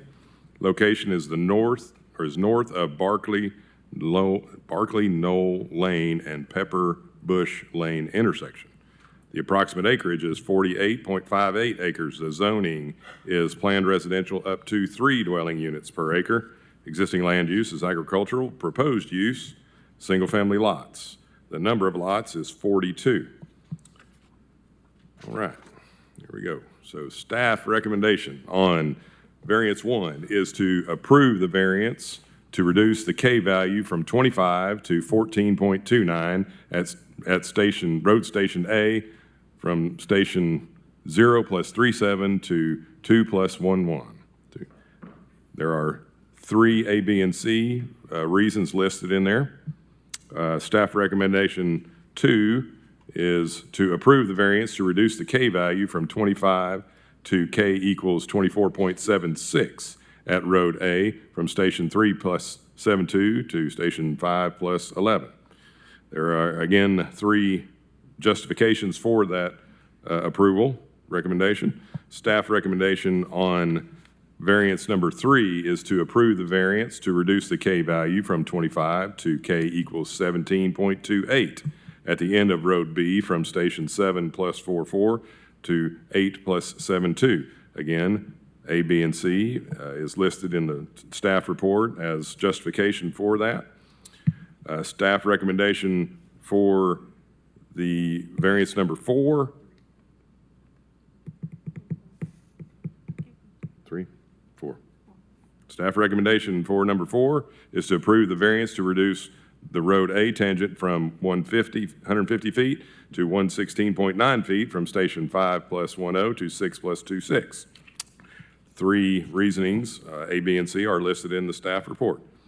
Staff recommendation on variance number 5, approve the variance to reduce the Road A tangent from 150 feet to 135 feet from station 11 plus 46 to station 12 plus 81. A, B, and C is listed for justification for that in the staff report. Staff recommendation on variance number 6, approve the variance to reduce the Road A tangent from 150 feet to 59 feet from station 3 plus 83 to station 4 plus 42. There are 3 listed justifications in the staff report. So now we're moving on to the alternative design. We had 6 variances, which I'm going to go ahead and say on the record that whoever does want to make the motion, I think you can say it as read by Chairman Huber on the variance for each one instead of rereading the entire thing. Just a suggestion. I talked to the attorney about it. So now we're moving on to the alternative design standards. This will be the motion number 7. Staff recommends that we approve the alternative design standards based on the justification provided by the applicant and recommendations of the Knox County Department of Engineering and Public Works. Staff recommendation for number 8, the 8th motion, will be for the concept plan. Staff recommendation for that is to approve the concept plan subject to 10 conditions. The number 9 and final motion we'll need this evening is for the development plan, and the staff recommendation is to approve the development plan for up to 42 detached residential lots subject to 2 conditions. Is the applicant present? If you could state your name and address for the record. Josh Sanderson, 4909 Ball Road, representing Primos and Smith-Built Homes. Thank you, sir.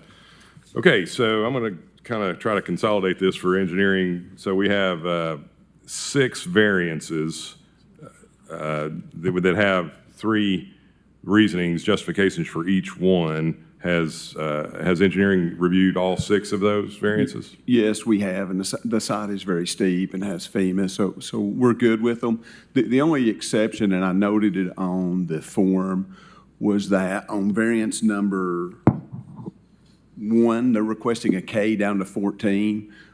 They're going between 2 existing homes, so when they get to permitting, we want them to verify that they aren't going to impact those neighboring homes. So we granted that variance down to 14, but we may be able to improve that once they get to permitting. We just don't want to have to grade out into those 2 existing homes' yards. Understand, and that's okay with the applicant? Yes, sir. Okay, very good. So also, just with respect to the alternative design, you guys have taken a look at that too? Yes, we're okay with all of those. Very good. Okay. All right, so applicant, do you have any comments? Is there any opposition in the crowd tonight? Let's see, 45. Okay, we don't have anybody signed up, nobody in the crowd. So if the applicant has any comments or? No, sir. Very good. So we have, I'll just say Chair will entertain a motion for 9. I will move to approve unless someone else wants to speed read these, but I'll be happy to do it. So, variance, what's that? Go ahead, Kathy. I'm sorry. You know, a number of the commenters raised the point that this development sits on Beaver Creek, which has been, you know, the object of a lot of work by the county and a lot of private individuals. And I wondered if we could have a discussion or if there's any way to address the comments that people made that this seems to be an opportunity to, you know, provide access to Beaver Creek or to somehow integrate the benefits of the Beaver Creek waterway into this development. And I'm not sure what that looks like. You know, the commenters raised a number of suggestions, but it does seem like it would really be a missed opportunity to build here and then to build across the creek and not to incorporate access to the creek into that. Mr. Sanderson, yeah. Please. Okay, I'll go ahead and address that. If whoever's controlling the computer can actually go to KGIS map right there. So this particular piece is just the 3rd phase of a community. And yes, it is on Beaver Creek and it's going to make some nice homes. We own the land to the north of this, the 250-acre peninsula, and that is on Sam Lee. We have every intention of when we make improvements to Sam Lee Road to have a piece. Can you turn on the parcels, like where it shows the property,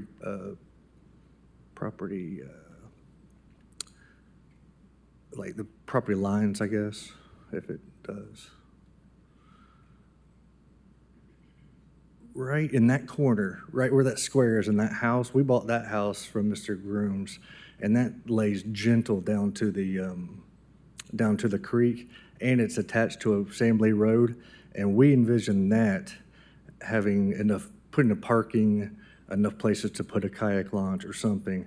The problem with putting it in this phase of Hayden, you would have a neighborhood road inviting people down to the creek, which is a public creek, obviously, but you're going through a private neighborhood in a sense. I think this makes more sense, and we will have every intention of doing that, knowing that how much effort has been going into Beaver Creek, and it is we see it as a, obviously, added value to the community. Thanks, I appreciate that. And I know with the topography of the site too, it doesn't seem like it really lends itself to a put-in, but it's challenging. And I definitely appreciate the intention to incorporate it in a later phase. I just wondered if it's, I don't know if it's within the purview of this body or not to bake that into this approval. I'm guessing it's not. Also, so there's 2 phases before us, I think 149 homes. In this phase, we are going to have common area that the HOA will control for at least, we're getting those residents that previously didn't have access to the creek down to the creek. So that's, I mean, that's not all of Knox County, but it is some people. Thank you, Mr. Sanders. Commissioner Hill, do you? Yeah, I'll move to approve the variance 1 per staff recommendation and considering A, B, and C. We have a motion by Commissioner Hill, seconded by Commissioner Levinson to approve variance number 1. All in favor say aye. Aye. Those opposed? The ayes have it. Move to approve variance 2 per staff recommendation and considering A, B, and C. We have a motion and a second. Commissioner Hill and Commissioner Levinson. All in favor say aye. Aye. Those opposed? The ayes have it. Move to approve variance 3 per staff recommendation considering A, B, and C. We have a motion by Commissioner Hill and Commissioner Levinson to approve variance number 3. All in favor say aye. Aye. Those opposed? The ayes have it. Move to approve variance 4 per staff recommendation considering A, B, and C. So, motion by Commissioner Hill, seconded by Commissioner Levinson for variance number 4. All in to approve variance 4. All in favor say aye. Aye. Those opposed? The ayes have it. Move to approve variance 5 per staff recommendation considering A, B, and C. And we have a motion by Commissioner Hill, seconded by Commissioner Levinson to approve variance number 5. All in favor say aye. Those opposed? The ayes have it. Move to approve variance 6 per staff recommendation considering A, B, and C. And we have a motion on the floor from Commissioner Hill and seconded by Commissioner Levinson to approve variance number 6. All in favor say aye. Aye. Those opposed? The ayes have it. Let's see, are we to the concept plan? I've lost my place. This is alternative design, number 7. Okay, approve alternative design standards based on justification provided by the applicant and recommendation of Knox County Department of Engineering and Public Works. I have a motion to approve the alternative design plan by Commissioner Hill, seconded by Commissioner Levinson. All in favor say aye. Aye. Those opposed? The ayes have it. Concept plan. Move to approve concept plan subject to the 10 noted conditions. I have a motion to approve the concept plan subject to 10 conditions by Commissioner Hill, seconded by Commissioner Levinson. All in favor say aye. Aye. Those opposed? The ayes have it. Move to approve development plan for up to 42 detached residential lots subject to the 2 noted conditions. I have a motion to approve the development plan for 42 residential lots by Commissioner Hill, seconded by Commissioner Levinson. All in favor say aye. Aye. Those opposed? The ayes have it. That was it. That was pretty painless. Thank you. Appreciate you. All right. Okay, we are now moving on to agenda item number 46. This subdivision is located at 3110 Gray Hendricks Road. The applicant developer is Trellis Properties. The location is on the south side of Oak Ridge Highway, east of Gray Hendricks. The approximate acreage is 19.1 acres. The zoning is PRK, planned residential with conditions up to 10 units per acre, and agricultural. Existing land use is agricultural. Proposed land use is an attached residential subdivision. The number of lots requested in that subdivision is 165. This one will have 6 motions, 3 of which are variances. 1 is an alternative design standard, 1 is a concept plan, and 1 is a development plan. So staff's recommendation on the variance 1 is to approve the variance to reduce the minimum requirement or required tangent for reverse curves from 50 feet to 40.73 feet between stations 2 plus 79.63 and 3 plus 20.36 based on the following evidences of hardship. 3 hardships justifications are listed in the staff report. Staff recommendation on the variance number 2 is to approve the variance to reduce the minimum required tangent for broken back curves from 150 feet to 50.71 feet at station 16 plus 80.04 based on the following evidences of hardship. 3 hardships are listed as justification for that. On variance number 2. Variance number 3 is to approve the variance to reduce the minimum required right-of-way radii at the intersection of Road A and Oak Ridge Highway from 25 feet to 0 feet based on the following evidences of hardship. There are 3 again listed, justifications for the approval of that. Motion number 4 will be for the alternative design plan Staff recommends we approve the alternative design standards based on the justification provided by the applicant and recommendations of the Knox County Department of Engineering and Public Works. The fifth motion will be on the concept plan.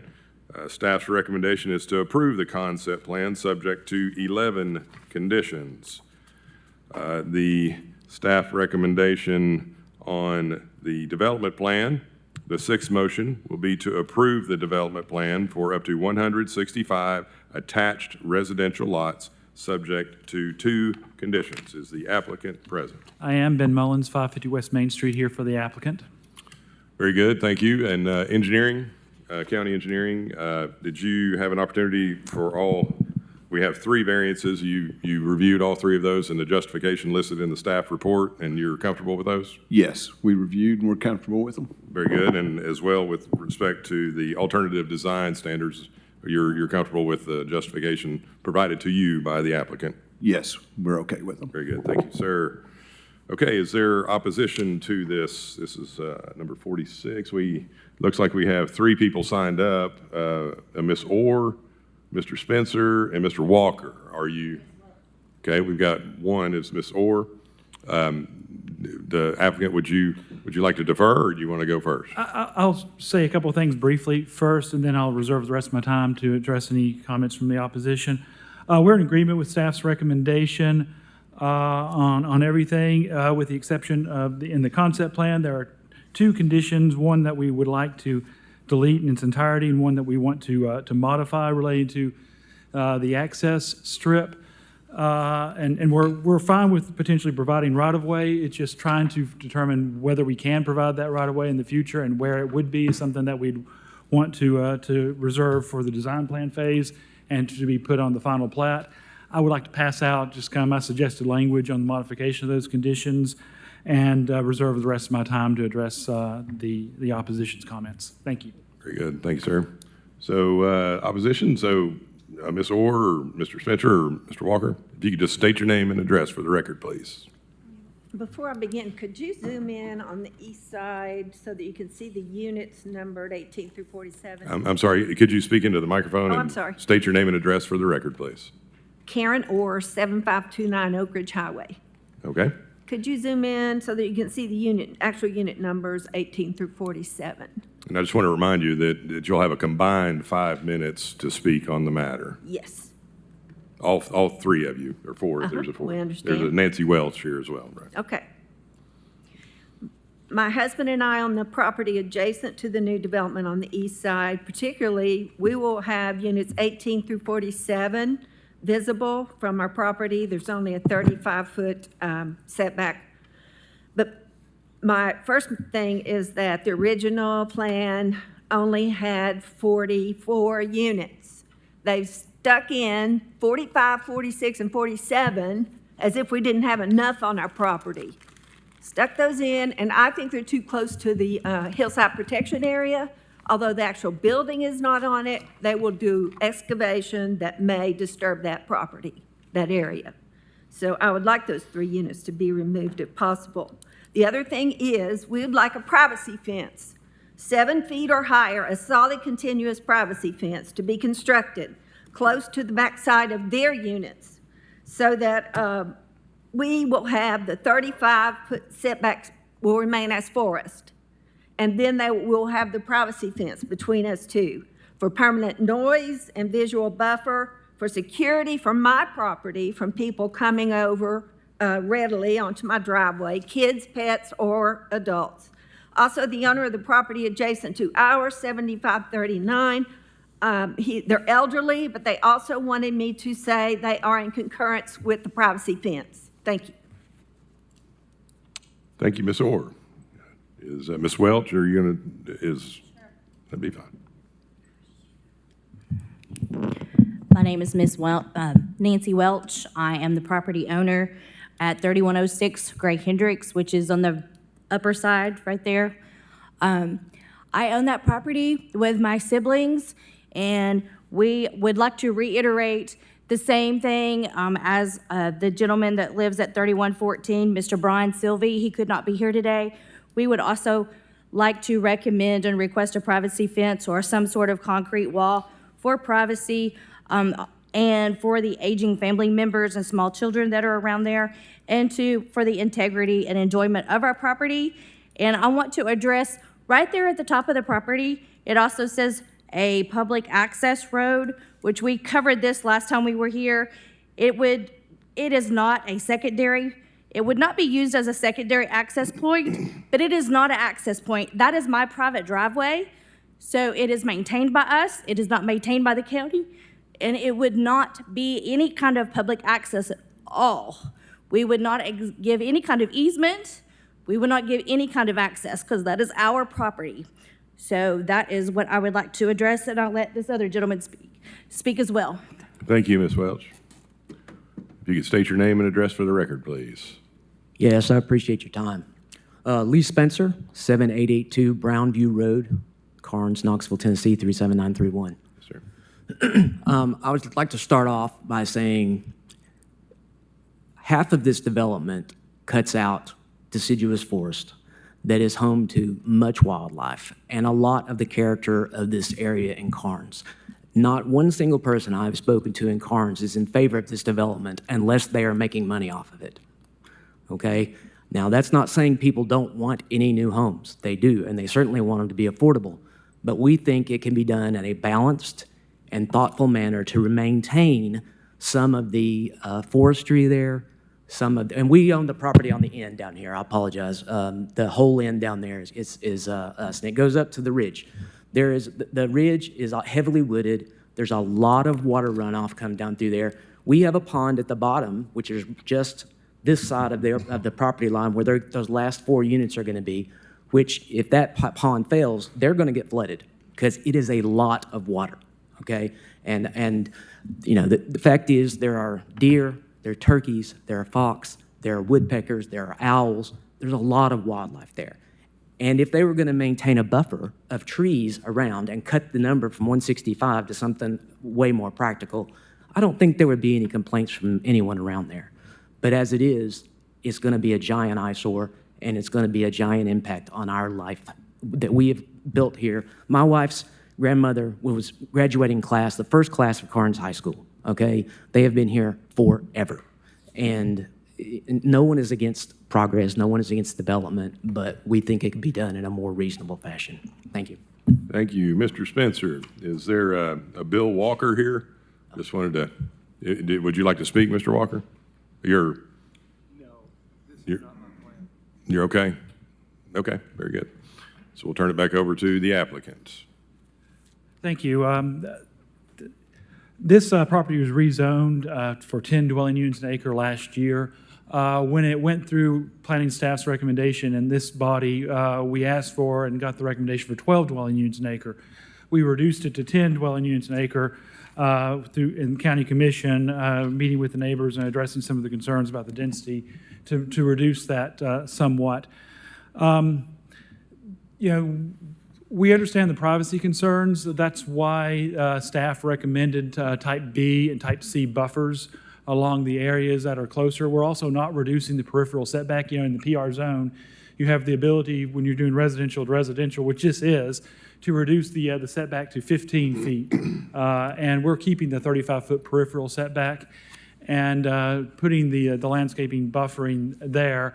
You know, we don't, or we aren't in agreement and adding an additional fence along these areas. That would be quite a bit of fencing and quite a bit of expense, and then that expense would go back into the affordability component of that.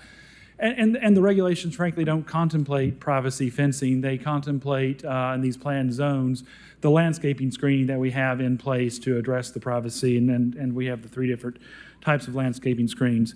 And so I think the type B and the type C that staff has recommended is appropriate here to address the concerns. I mean, these are going to be residential units as the same as our neighbors. It's going to be a more dense development in line with the traditional neighborhood place type that we just went through the advanced Knox process, and looking at this being something where there's more intensive development. We're not accessing Gray Hendricks. I know there was a dispute over whether this was a public road or private access, but we were able to do get access on Oak Ridge Highway directly. We've done a traffic impact study. There's going to be some improvements that we'll have to make to that intersection. So we've done everything that staff has asked. The only, I guess, outstanding issue is, Advanced Knox is wanting to promote connectivity, and we're fine with that. They have been wanting us to connect to Mr. Sylvie's property. Now, we spoke to Mr. Sylvie. My client was here. He had a family emergency and had to leave. But when the issue of doing the stub out to Mr. Sylvie's property came up, and we've been working with staff and engineering about that, we reached out to Mr. Sylvie, and he said, no, I don't want there to be a stub out onto my property. He's the one that owns the property there above the common area and stormwater. But the condition 9 is to provide a stub out, and condition 10 is for us to go ahead and improve it to some degree with asphalting and curbing. We're asking that, if the stub out is required, we don't know, we haven't done our full stormwater calculations. This area is listed as common area and stormwater. We want to make sure we have enough room to appropriately address the stormwater concerns, so we don't have some of the things that the neighbors were, concerned about with the stormwater and flooding. So we're not sure exactly where that could go, or if it could go there at all. And so what we, and I think engineering's fine with this, we modified condition number 9 to say, so long as the overall lot count isn't reduced and, the potential locations aren't necessary for stormwater infrastructure, then we'll provide that right-of-way. I think there was some concern about, is that required because this might be considered a spite strip? One, we're not trying to spite anybody. We're not affecting Mr. Sylvie's rights. He already has access to Gray Hendricks.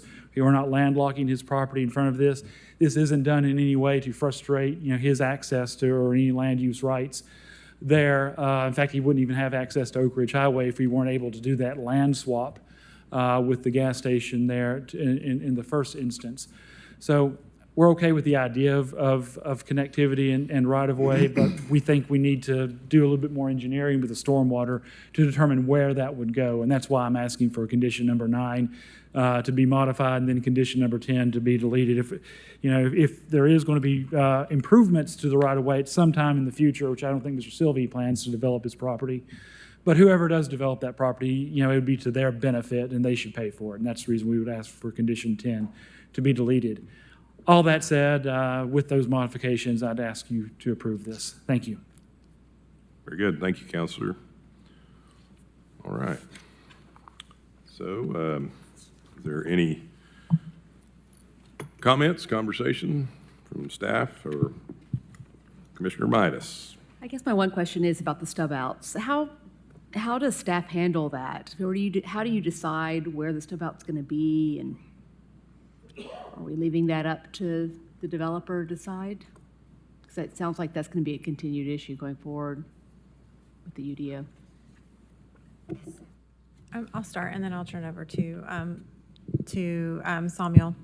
I mean, we work with with county engineering on determining appropriate locations, but also, taking into consideration what the place type is. So this is in the town, the traditional neighborhood place type, and it does speak to blocks are small and walkable, many street connections are common. So, I think that was one of the elements that we were taking into consideration. But obviously, until they get to their design plan, it's difficult to exactly determine where it makes the most sense for that connection to occur. I guess, is it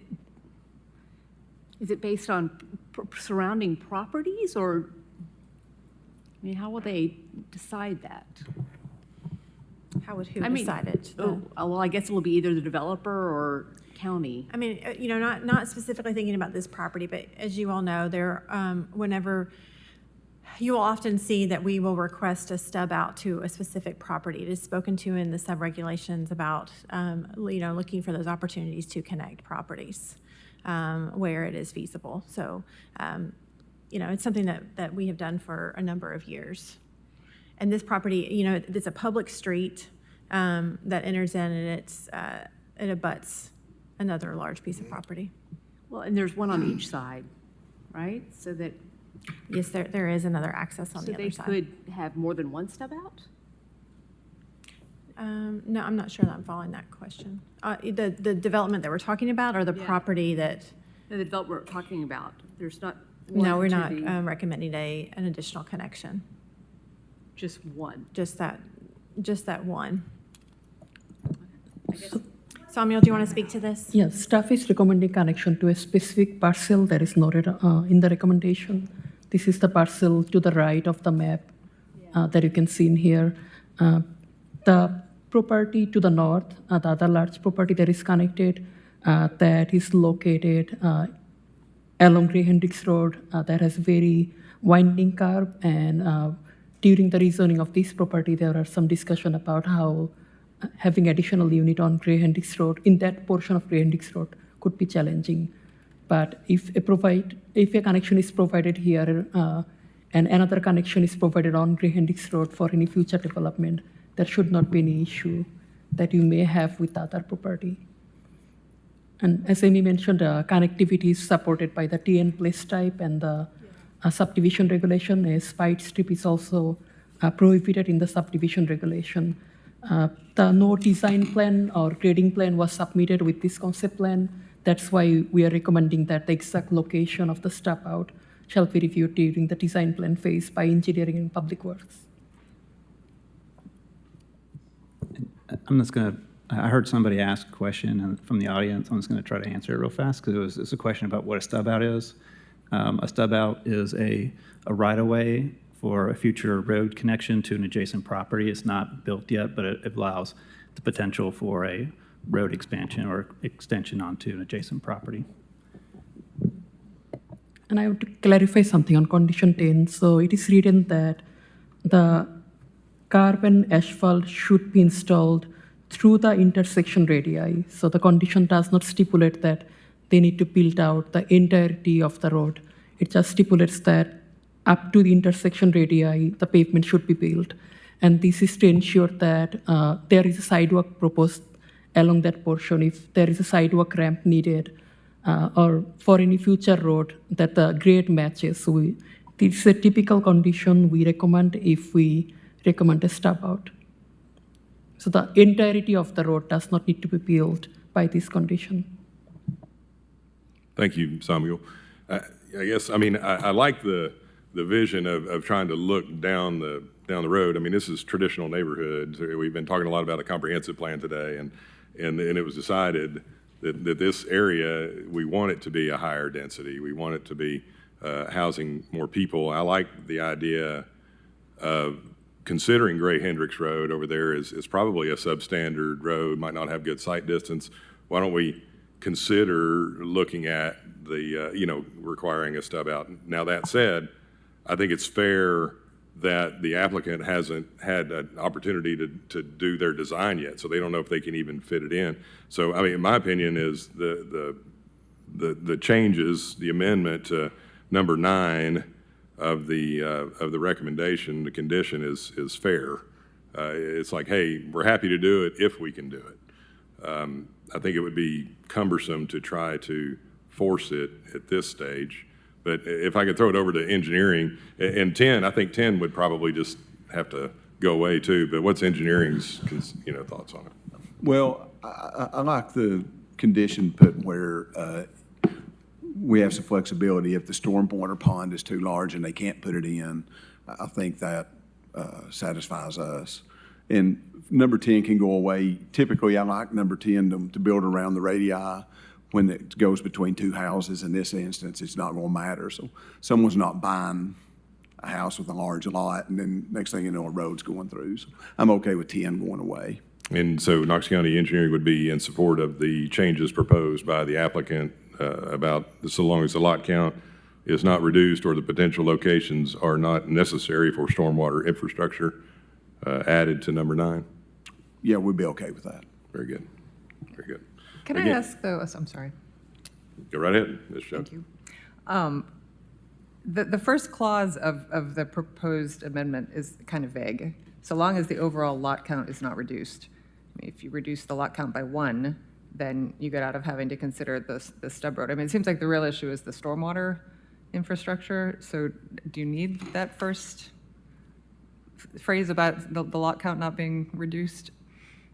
Well, I mean, I guess they could say, well, you can't do it because of stormwater, but why don't you take out, lots, 103 and 104 and do it there at that point? And that would, that's something that we, don't want to be, coming back and having to decide we have to reconcept it.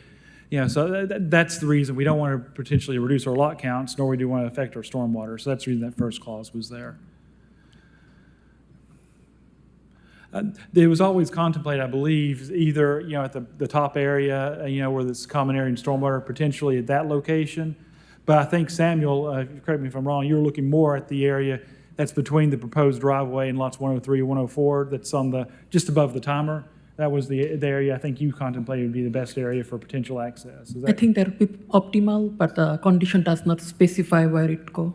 right? But it goes through both those proposed locations would go through potential areas where we need to make sure we have our stormwater calculations first.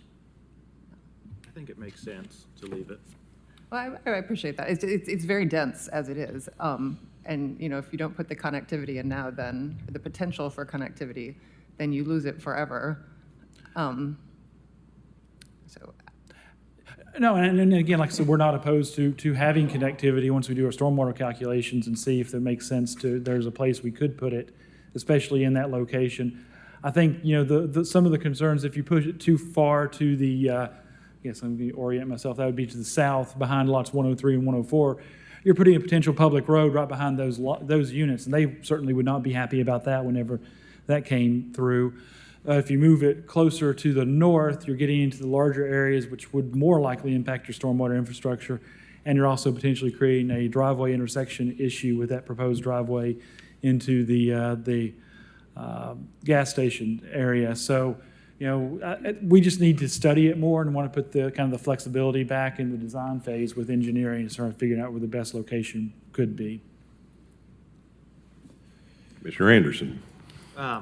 I think we may want to have some more discussion about that, but I was going to go ahead and start some motions for the variances and figure we can save that till that motion. So I'd like to move to approve the first variance as read by Chair Huber. Okay, we have a motion to approve variance 1 by Commissioner Anderson, seconded by Commissioner Barger. All in favor say aye. Those opposed, no. The ayes have it. I move to approve the second variance as read by Chair Huber. We have a motion on the floor to approve variance number 2 by Commissioner Anderson, seconded by Commissioner Barger. All in favor say aye. Those opposed, the ayes have it. I move to approve the third variance as read by Chair Huber. I have a motion to approve variance 3 by Commissioner Anderson, seconded by Commissioner Barger. All in favor say aye. Those opposed, the ayes have it. And then I'll move to approve the alternative design standards based on a justification provided by the applicant and recommendations of Knox County Department of Engineering and Public Works. So we have a motion on the floor by Commissioner Anderson, seconded by Commissioner Barger, to approve the alternative design standards. All in favor say aye. Those opposed, the ayes have it. Then I'm going to move to approve the concept plan subject to 9 conditions. I would like to delete 9 and 10. Say that again. Approve the concept plan, but make it subject to 9 conditions by removing the stub-out requirement completely, and then obviously 10. If the neighbor doesn't want a stub-out, why are we giving him a stub-out to potentially help his property in the future? So just for clarification, is that there's a total of 10, so if you take out... There's 11 now, right? There is 11, I'm sorry. Okay. I'm sorry, I just looked at 9 and 10. Very good. So you're eliminating 9 and 10. If nobody else wants to go along with that, then we can go with Councilor Mullins' suggested number 9 and remove 10. But I'd like to. Connectivity is really one of the themes we see again and again in the plans, and I mean, I'll go along with 9 as proposed by the applicant, but I don't think we should delete 9 entirely. But we're connecting to somebody's property that doesn't want us to connect to it. But it's the potential for the future. The property But can it's his change hands. property. Someone else could. They could, and they wouldn't be able to connect. So, I mean, it diminishes that property. Does it? I think so. The next person could want that. They We could. don't know. But if the current owner doesn't want it, why are we forcing the current owner to do something to their property that they don't want? So real quick, before we get too far into it, we have a motion on the floor. Is there a second? Okay, we have a motion and a second. Motion by Commissioner Anderson, second by Commissioner Barger, and now we can continue the conversation. So, all right, Can we so vote for that? Or do we need to continue? I mean, there's a couple more. I guess there's another light, but we'll let a couple people speak and then we'll vote on it. So I think, Ms. Butler, you had your light on first. I did. I think we're looking at these connections for the future. The current owner will change over time. And I think connectivity is one of the major goals. And when we can do it and it's proposed, I think we should go ahead and do it. Mr. Midas. I completely agree. I think the only person who doesn't want it is the owner and the developer. I mean, the rest of the neighbors are probably going to appreciate that in the future. It's the property that we're stubbing out to that doesn't want it. But that person's not going to develop that property. They're going to sell it, and it's going to become another neighborhood, and the neighbors in both areas will be advantaged by having that connectivity. I think this is something that keeps coming up that the community wants, and the only way we're going to get it is plan for it now. Just from a side note on that, though, it's interesting, sometimes when we do require this, and then we get down 5 years down the road, and there is a stub out, it's like nobody, the neighbors where, they don't want, with the subdivision that's there, they don't want any more traffic coming through their subdivision. So it's interesting. I'm just saying that as a comment. Yeah, and I totally, let me just say, I think that there are a lot of scenarios where connectivity makes perfect sense. In this case, you guys can argue me out of it, but I'm looking at it as, okay, we've got a developer that is willing to do something if they can, if it doesn't require them to completely redo or have to alter their stormwater or take a lot, which I think is completely reasonable. And then we're talking about stubbing out into a lot that's currently owned by somebody that does not want it. And we're requiring it as really a burden on both, and I realize it's not a major thing, but it is a burden on the existing developer and the existing owner of the adjacent property. And we're deciding that we're going to make them do that in case someday in the future somebody wants to develop that property so that they have easier access. And to me, that just doesn't make sense. Mr. Gill. With all due respect, though, Commissioner Anderson, the stub out isn't going to be on the Sylvie's property. It'll be in the common area in the stormwater area that is reserved within the lot lines that are established on this property. It is just simply saying that we need to reserve a passageway for future connectivity. There won't be anything built on it. In fact, if we delete number 10, it won't even be paved. It'll simply be a pad surface in a grading area that could potentially have a road go through in the future. If nobody wants it, it gets overgrown and there's nothing there. It's just establishing a right-of-way area in order for a road to come in the potential future. There's no injury on a property owner to have an empty piece of land that would otherwise be empty. It's simply that we're platting it to say, if a road needs to be built, it will be built in that area. Especially since, as Samuel pointed out, the area that I think he intended for this to go in is actually in that section down there where the sidewalk is located in between on that little neck of the easement that's coming in there. At that point, there's a huge common area / stormwater area that's reserved for that area where that would be. Now, I understand that the counselor is asking and saying, hey, if we can't meet our stormwater regulations within that area, it's going to be difficult for us to put that in, and his language that he has proposed kind of accounts for that. There's also another area up there where there's not a lot line, that there's in between two lots that you could potentially, there's other places that you could potentially stick this, but it's not building a road, especially since we are deleting number 10, and I think that there's broad agreement across this commission that that would be what we would do. It's just establishing an area where a connectivity could be made. It's not going to damage Sylvia in any way. I want to real quick throw it over to engineering. I think I saw Steve had earlier, Mr. Elliott, you had your light on. I was just going to comment that the parcel we're stubbing into does have questionable sight distance on Gray Hendricks, so I do think it would be beneficial for that landowner if he were to ever want to develop the property to have this stub out. So, I don't think by adding the language that Councilor Mullins proposes is harms that landowner. Okay, so I will amend my motion, still delete number 10, and we'll replace number 9 with the language that Councilor Mullins provided. You want to read it? Sure. Yeah. So long as the overall lot count is not reduced, or the potential locations are not necessary for stormwater infrastructure, providing a 50-foot right-of-way of stub out from Road A to the property to the northeast, parcel 091020. If required, the stub out will be provided on the final plat and identified for future connection, and the location of the stub out shall be reviewed and approved by Knox County Engineering and Public Works during the design plan phase. Very good. Is the second okay with that?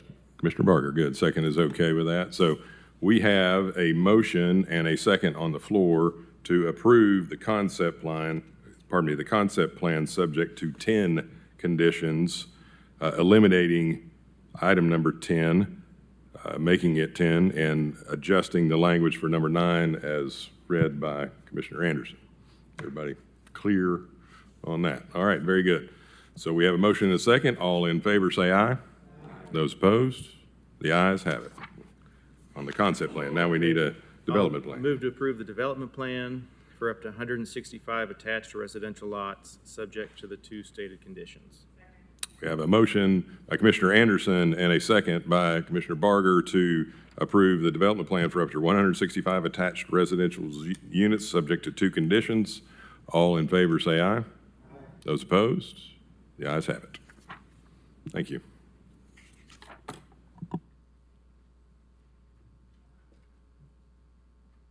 Okay. We are on to item number 48. We're getting close to the end. This subdivision is called Orange Knoxville LLC. The applicant developer is Orange Knoxville LLC. Location is on the south side of Shad Road, east of Bakertown Road. The zoning is planned commercial with a K. Existing land use is agricultural. The proposed land use is commercial development. The number of lots is 3. It will require some subdivision variances. So this has, it's one report, but it will have 3 motions, a variance, a concept plan, and a development plan. Staff's recommendation on variance 1 is to approve the variance to reduce the minimum intersection separation between the center lines of Road A and Truett Path Lane from 400 feet to 209 feet with 3 A, B, and C reasons listed in the staff report as justification for that. Staff recommendation on the concept plan is to approve the concept plan subject to 9 conditions. Staff's recommendation on the development plan is to approve the development plan for a grocery store, fueling station with convenience store, and a commercial subdivision with up to 3 lots, as shown on the development plan, subject to 6 conditions. Is the applicant present? Ben Mullins, 550 West Main Street, here for the applicant. Very good. We are item 48. Do we have any opposition? Okay, we have Mr. Denton and Mr. Walker have signed up to speak. Okay. All right. So would you like to defer or go? Briefly, I'll go first and then reserve the remainder of my time. This is, a 14-acre commercial development at the intersection of Shad Road and Bakertown. This was zoned planned commercial back in 2006 when Shad Road, the extension was planned. We knew it was going to go through there, but the condition was no commercial development occur until Shad Road is complete. Well, we now have a nice Shad Road, and now we're moving forward with the development. We understand a lot of the opposition is from the adjoining subdivision, LaBetty Landing. It was zoned planned residential in 2017, so it was when the people bought into that subdivision and moved into that subdivision, they knew or should have known that they were moving next to a planned commercial zone, and this would be eventually developed into a commercial development. It's planned commercial, which is good because it does allow there to be some flexibility with this body and the planning staff as trying to account for some of the potential impacts to the surrounding neighborhoods and mitigating that. And I think staff has done a very good job recommending the landscaping screening as appropriate and the photometrics and some of the other things that would account for some of the concerns I believe we're going to hear about in just a few minutes. There is a 50-foot peripheral setback in the planned commercial zone. We're not asking for that to be modified in any way. Between LaBetty Landing and the building is actually further than that, and you have the public road that's going to go through there. Then you go up a hill, so about 40 feet until you're having a 15-foot type A dense landscaping screen. It's a continuous screen there. I know there might be some request for a fence. We don't think a fence would add anything at that location being that far away and with a 15-foot continuous evergreen screen at that location. We're doing quite a bit of improvements. We're improving a large section of Bakertown Road as part of this. We're partnering with the county on making this a signalized intersection, which is to everybody's benefit out there. We're realigning some of the median cuts with on Shaw Road itself, and all that is a pretty good expense, but I think appropriate at this location. We like staff's recommendation. We'd ask that you approve it without modification. Thank you. Thank you, Counselor. Before we move on to the opposition, I just wanted to reach out to engineering about the variance recommendation. Are you comfortable with that variance request? Yes, we've looked at it and we're okay with it. Very good. Thank you. Okay, so we have 2 or 3 people, Mr. Denton or Mr. Walker, whoever would like to speak. You will have a combined 5 minutes, so I would suggest 2.5 apiece. Is Mr. Walker here? Is there a Mr. Walker here? Oh, you're Mr. Walker. Okay, so is Mr. Denton here? Is there a Mr. Denton? Don't see Mr. Denton, so Mr. Walker, you would have 5 minutes. Correct. We're not seeing any other. We had another one sign up, but apparently not here. Yeah. I understand. Yeah.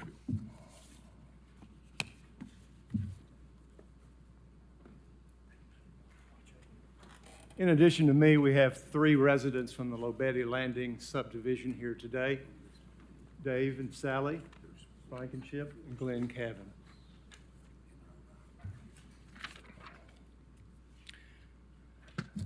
Good afternoon, Chair and Commissioners. Thank you for the opportunity to speak.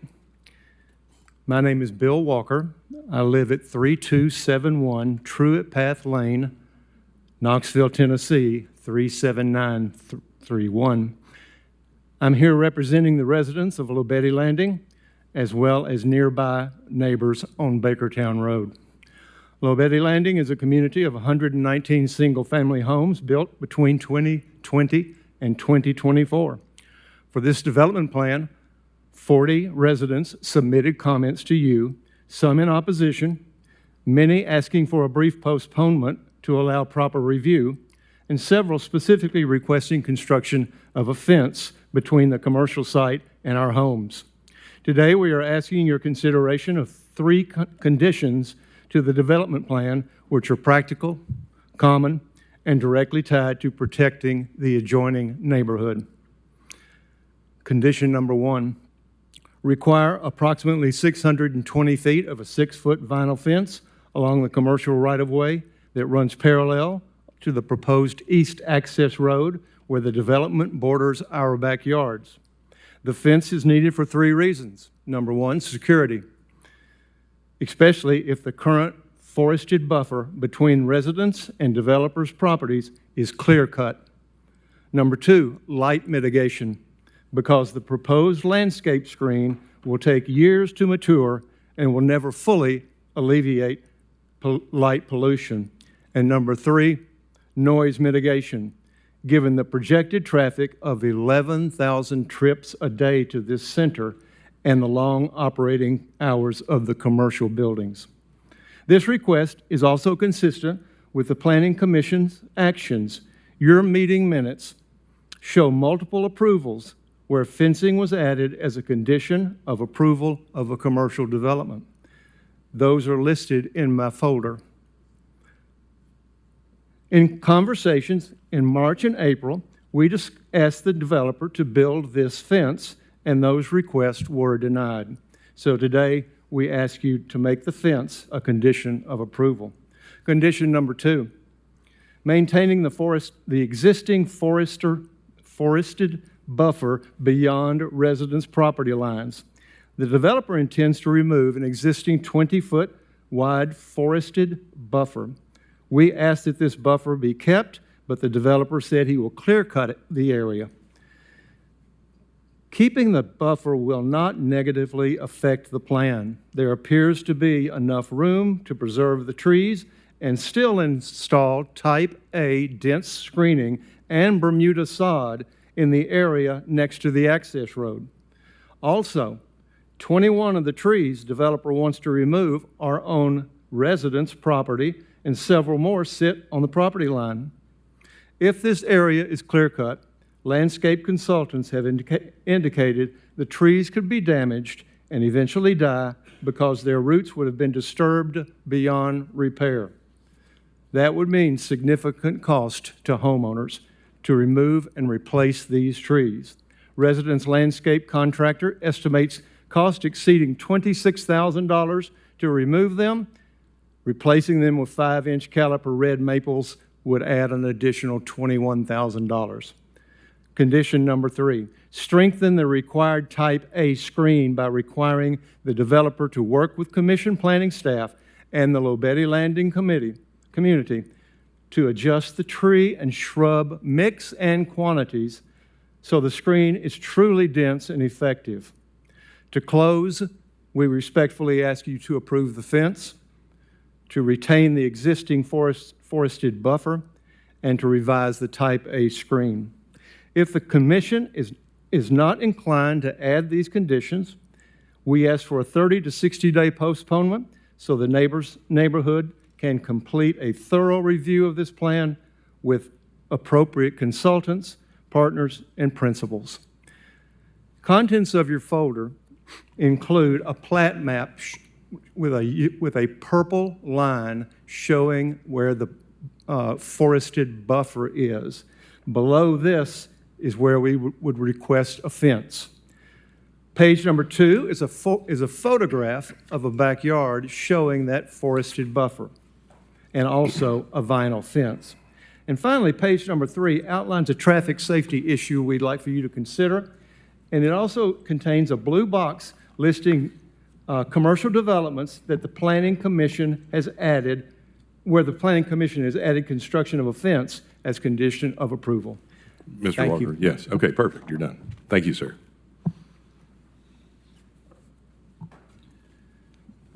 Thank you. Just briefly, as I understood the location, they're asking us to put the fence, a 620-foot, 6-foot vinyl fence, is closer to where the road is intended. That's like 40 feet away from their property line, downgrade several feet. It's not going to add any, along the road there. It's not going to add any additional privacy. It's not going to affect any potential light issues at that, and it's not going to really address the sound. We know we have a photometric. One of the conditions is that the photometrics be approved with full cutoff lighting, and we've agreed to do that and done a photometric. And I recall Mr. Reynolds saying when asked this question during the agenda review that based on the photometrics, there's not going to be any light spillover onto their property with the landscaping screening. And the landscaping screening we were talking about is Type A dense. I mean, these are the guidelines that we have, the tools in the toolbox we have at this point. I mean, it's going to be a 15 feet in width. Also on the fence, I understand most, if not all, of the neighbors there in Lobetti Landing that are going to be adjacent to this their yards are already fenced themselves. So really, a 620-foot fence doesn't really accomplish any of the purposes. And again, like I said this, that the previous case when the fencing issue came up, that's really not something that's contemplated in the zone itself. We deal with privacy concerns with the landscaping screening. And the type A landscaping screen is the most dense, most robust screen that we have, which is what is proposed. You know, I don't know if all those trees are going to have to come down. I know we're going to have to grade that property in order to construct the public road for that connectivity to the bottom, which is why most of them will probably have to come out, which is why we're going to have to replace them with the additional landscaping screen. The guidelines for that are pretty clear, and Knox County Engineering will make sure that in the design phase and then permitting that we comply with the screening requirements.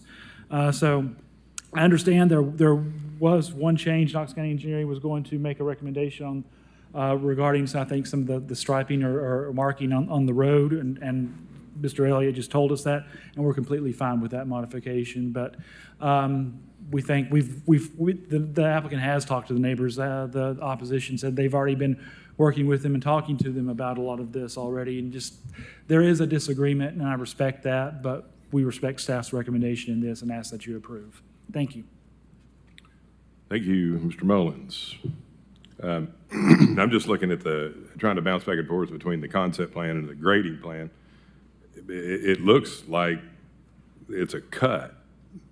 Is that accurate? I mean, in part of that, if somebody could speak to that, along the new public road between where the public road is and where Lobetti Landing is, a significant portion has to come down due to the site conditions. Can you speak to that? Yes, sir, that's correct. My name is Victor Ramirez. I'm the civil consultant for this project. 7068 Ledgestone Commons, Barlow, Tennessee, 38133.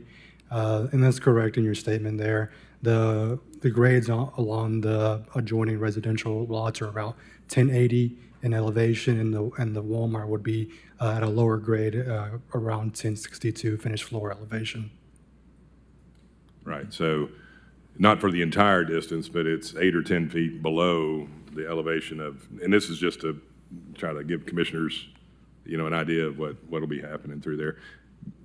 I think it'll be challenging to leave the existing trees there, I guess is what I'm getting at when you're mass grading a site like that. Just wanted to ask that. Very good, thank you. Thank you. Commissioner Butler.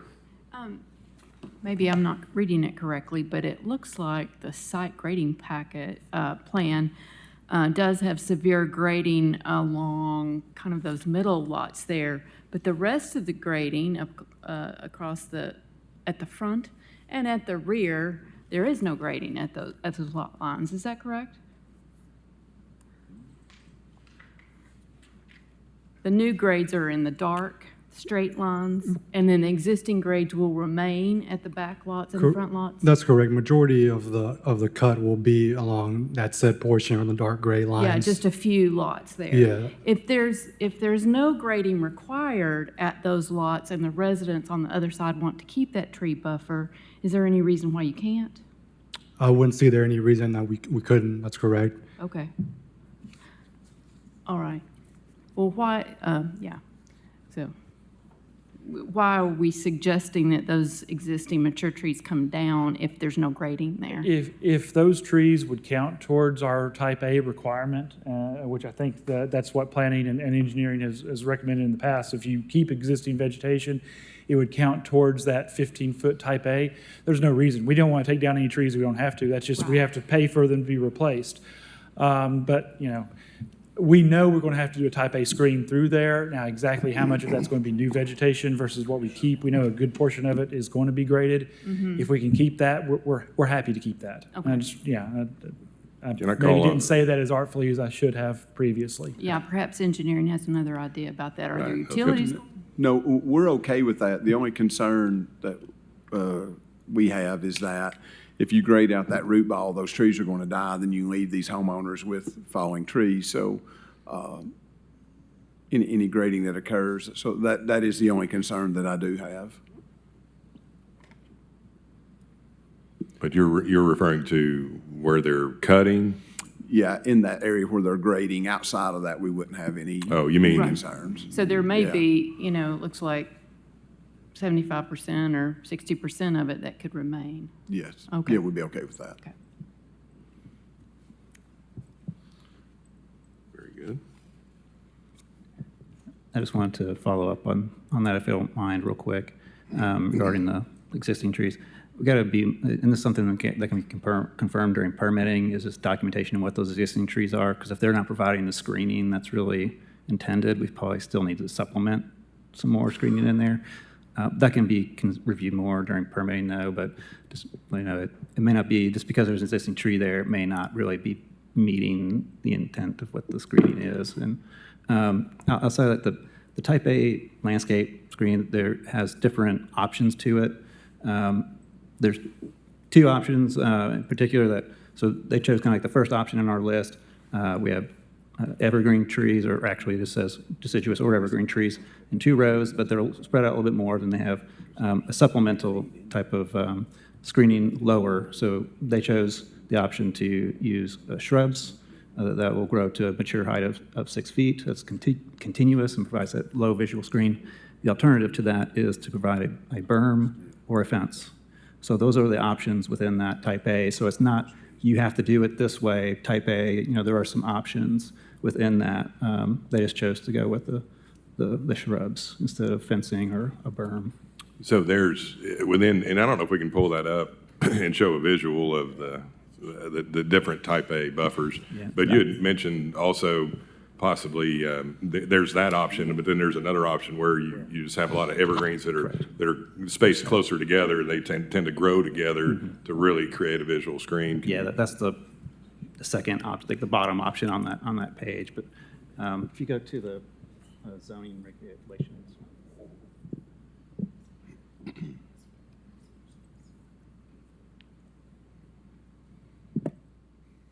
And I apologize. I meant to put an exhibit of this in the packet, but I was just searching through looking for it, and I noticed it did not get in there, so I apologize for that. So which option is this? So it said Type A dense. Yeah, the one that the applicant has gone with is the upper one, the Type A dense on the top, this like option on the top of the page. But so you're saying the applicant had chosen not the dense one? No, it is the dense. It's just, there's 2 different options on this page and how you can provide the dense screening. The one on the top part, the first option is what they've gone with.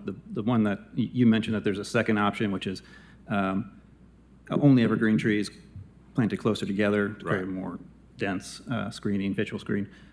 They didn't go with that option. They went with the one that's on the top side of the page. But that does allow, fencing as an option or shrubs as an option. Mr. Walker, did you have a comment? I have a comment. If you would scroll up right there. We prefer that tree to the top-heavy tree. Okay, so that's the one, Mike, you were describing where there's lower lying. I can't hear very well back there. Understood. So this is the option where there's lower lying, the trees are spaced further apart with a lower. On this particular option shown on screen, this is the one where it's only evergreen trees and they're closer together. So they're more densely packed, grow together more. If you scroll up to the top part of this page, that's the one that they've gone with. So they're both dense screens. They're both dense screen options. There's just 2 different options for how you do it. But they're the same species of tree? We don't specify species of trees in our guidelines. They have chosen evergreen trees. I'm not going to, tell you if they're the best ones to pick or not, but they do have evergreen trees. So, Mr. Walker, you said something to the extent of you didn't like the top-heavy trees, or is that what you had? No, we like the ones that go to the ground. Okay, I don't know what species that would be. So, I'm not going to tell you which Mike, species. is that what we discussed?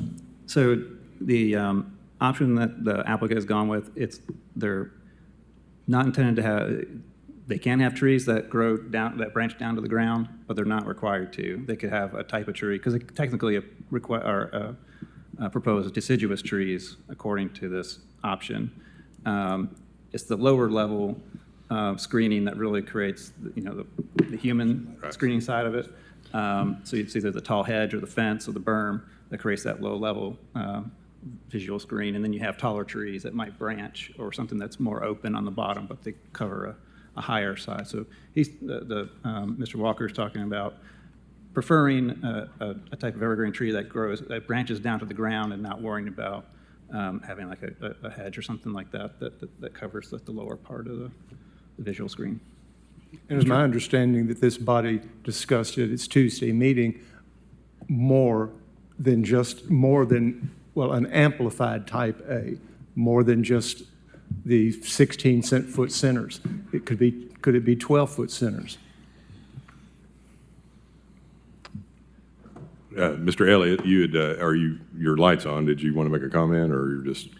I do, but before the motion is made, I would like to address some lighting issues we have. But let's get past the landscaping and we'll talk about lighting. Very good. I'll go to Commissioner Hill first before we go to the applicant. Okay. Commissioner Hill. Yeah, thank you, Chair. I'd like to hear Mr. Reynolds' opinion about the fence. It seems like security is an issue there, and you know, in my experience, trees are not necessarily security. They're somewhat anti-security because we have folks that hang out in those areas and, you know, vagrancy. So did you consider that? Like I say, I didn't necessarily consider that aspect of it as part of the recommendation. I was just going with what was the options available as part of that type A. I mean, fences make good neighbors, right? So if that's the preference of the commission, and then I see that as being perfectly acceptable option as part of the type A screening. And it could actually be, I mean, as part of this process is a development plan approval. If it's appropriate to have, let's just say it's the same landscape plan they have today with shrubs and evergreen trees, adding a fence on top of that is perfectly acceptable as well. It's however the planning commission feels is necessary for this case. Commissioner Gill. Yes, thank you. And I was going to kind of expand a little bit about what Commissioner Tim Hill was talking about. I think that, you know, in general, I take a little bit of exception for Councilor Mullen saying that the Lobetti Landing folks should have known that there was going to be a commercial development next to them. I think that is true in the sense that existed prior to their homes being built, but now they live there. And the whole reason we have planned commercial is to make sure wherever we're putting commercial that we're making sure that it is congruent with other developments around the area. And we had a development earlier today where we didn't contemplate putting fencing up because it was residential next to residential. This is a Walmart next to a residential. This is not a small local outfit with a bunch of houses trying to provide somewhere to live. This is a Walmart and commercial zone that's going to be right next to some existing housing. That particular road that we're talking about is going to be the main access point for all of the delivery trucks. We're talking 52-foot semi trucks that are going to be coming to a Walmart center. So they're going to be making their deliveries early in the morning and late at night, and they're going to be coming and driving through that section and bringing the public through just behind these people's houses. I mean, if this was a general commercial district and we weren't necessarily weighing in on that, I can understand saying, hey, that's what it is, but this is planned commercial. The entire intent of that is for us to have conversations about whether or not we need to go beyond exactly what the line-by-line regulations say on that. And I don't think it's inappropriate to suggest that a security concern can arise in here. Walmart brings in lots of different folks from all different walks of life. People sometimes, as they're known to do, spend their nights in the parking lots, and there could be traffic coming through there. This is a commercial zone, not a residential zone. So there's going to be a mix between those. I don't think it's inappropriate for the neighbors to suggest that a fence in there to alleviate their security concerns, particularly because we're discussing which trees are going to provide the best screening, and trees take years to grow. So in the interim, you've got wide open spaces into people's backyards to commercial trucks driving down a road and whomever they want walking up that road to see the back of the house and walk up there if they choose to. I don't think it's unreasonable to ask a major corporation like Walmart to consider putting in a privacy fence in between these two adjacent properties. I think that is a reasonable request by the neighborhood, and I think it's in fitting with what this board is charged to do in a planned commercial zone, is to consider that. So in addition to that landscape buffering, I don't think it's unreasonable, regardless of the grading that is being done, to suggest that a 6-foot privacy fence be put in to just further separate those two use cases and make sure that those two places are in harmony with each other. So I don't know how we would go about doing that in here, but I personally would be in favor of granting a more discussion about perhaps some privacy fencing in between. It's not just about sound, it's not just about light, although those two things we do need to discuss. But I think there is a sense that this is a major commercial zone next to a residential zone where people are sending their kids out in the backyard, and not knowing what's in those trees on the other side is not unreasonable. If there were houses on the other side, different conversation, but they're not. It's a Walmart. So I think it's fair to look at a fencing. I don't know how we would do that as a body. Commissioner Butler. I concur with Commissioner Gill entirely. And in looking at this photograph that was provided from one of the residents' backyard, I think there's a fair amount of trees there that would be desirable to keep to. And looking at the width that's provided against that road, I'm tend to incline. I don't know if you can feasibly do what they've requested, the 6-foot fence, keeping the forested buffer. Certainly you can't do that where you're grading.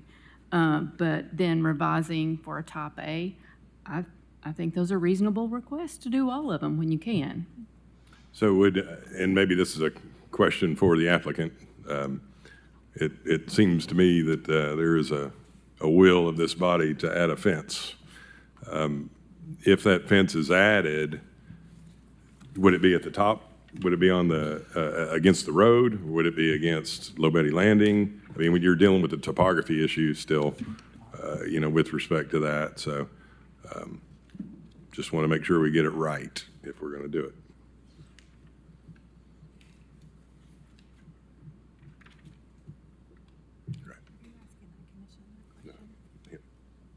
No, it's for the applicant. Question. Thank you for allowing me to consult with my client. I mean, if that's the will of the body, we think that a fence at the top adjacent to the landscaping buffer would make more sense. If that's where, that's what their concern is. I'd understood with the fence being at the road, I don't know what that would accomplish. But incorporating the fencing with the type A landscaping buffer, if that's the will of the body, then that's where we'd prefer the location of the fence to be. And that makes sense to me too, because there is going to be a cut down through there on a portion of the property anyway. So that would help there. Okay, any other comments? Mr. Walker? I can't hear well, so I don't know if this has been broached or not. The topography of the land is not the same at all 11 houses. And Correct. if that has been broached, I'm sorry to bring it up again, but some houses are at the level of that road. Yes, thank you. All right, so it sounds like we need to figure out a way to craft. It's easy to add a fence along the Low Betty side, but how do we address the Class A buffer, leaving the existing and trees and filling it, as Mike was talking about? Do you have any options, Mike?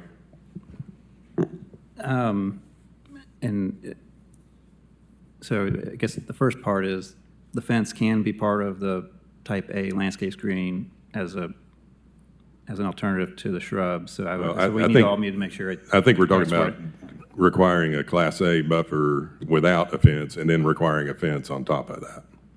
Okay, so it'd be which is fine. I just want to make sure that if we're going to do it that way, it'd be. My question was more about if the neighbors want to leave the existing there and it's not very thick, not very dense, as you mentioned, how do you backfill that? So it'd be let me see how the wording of the condition is now. I don't know. I can't.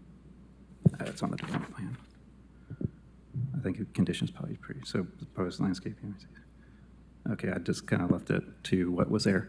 So it'd be providing a type A landscape screening as shown, with the option of utilizing existing vegetation to count towards the required landscape screening, with supplemental trees provided where the intent of the screening is not being provided, essentially. And then on top of that, adding a fence along the Low Betty landing, a 6-foot privacy fence along the Low Betty landing, which could be a separate, you could probably just separate that one out as a whole new condition. Yeah, we need to, I think we need to pick the fence up on a separate. Yeah, that can be separate. If we could just focus on the landscaping, Class A, and with respect to the leaving of the trees Yeah. there, how would you suggest that be worded? Allowing an option of existing trees to count towards the required landscape screening. Okay. To be reviewed and approved by staff during permitting. And that would be added to number 5, condition number 5, would you? I would almost make that, because the condition number 5 was pretty generic, just saying provide landscape screening. It's probably, or when to install the landscape screening. So it'd probably be best just to go ahead and add those, both of those as just new conditions. Just go ahead and just make them clean, just 2 new conditions. All right. You put it on the development plan, as part of the second part of that. So as part of the development plan, you can make it. Correct. a So we would 7 go and from 8. 6 conditions on the development plan to 8 conditions Correct. on the development plan. Right. Okay. Who's ready to take a shot at it? I move Hang on. Commissioner Gill take a shot at it. But we need to Hang on, approve some. just a second. Yeah. Oh, that's right, yeah, my We gotta- apologies, yeah. yeah. I'm sorry, Steve, you wanted to comment about the lighting. Yes, engineering is going to request, if you go to the lighting plan, there's 4 streetlights shown in our public right-of-way that we wish to be removed. We don't want those there. And I talked to the applicant, and they were okay with that. If you keep going up towards Low Betty Landing, well, that's not the lighting plan.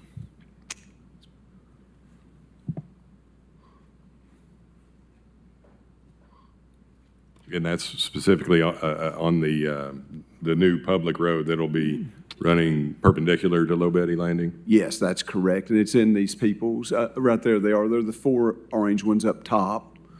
If they want to relocate those to the other side of the street and do some sort of sidewalk lighting or something, that's fine. But if those are in our right of way, we have to maintain them, and we don't want those there. Very good. All right. Mr. Gill. Yeah, so question, do we need to do the variance in the concept plan before we start imposing conditions on the development plan? I believe we do. Okay, I suppose that's where I will start then. I make a motion to approve the variance to reduce the minimum intersection separation between the center lines of Road A and Truett Path Lane from 400 feet to 209 feet.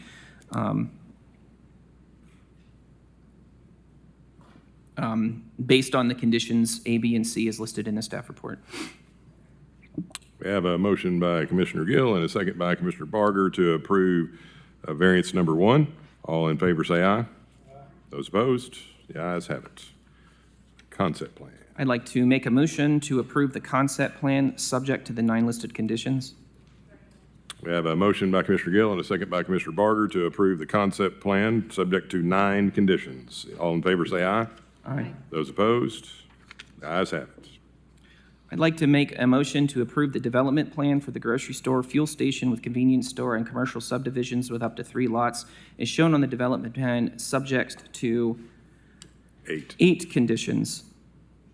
And how do we deal with the lighting on the development plan? Do we need to make a note of that as well? Yeah, we might go with 9 now with the streetlights. So subject to 9 conditions, with the addition of the 7th condition being to install a privacy fence along the periphery of the landscape buffer abutting the Low Betty Lane subdivision.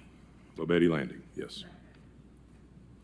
And we're- With the 8th condition being the type A landscape buffer may utilize existing vegetation to count towards the landscape buffer and supplement where necessary in order to meet the conditions.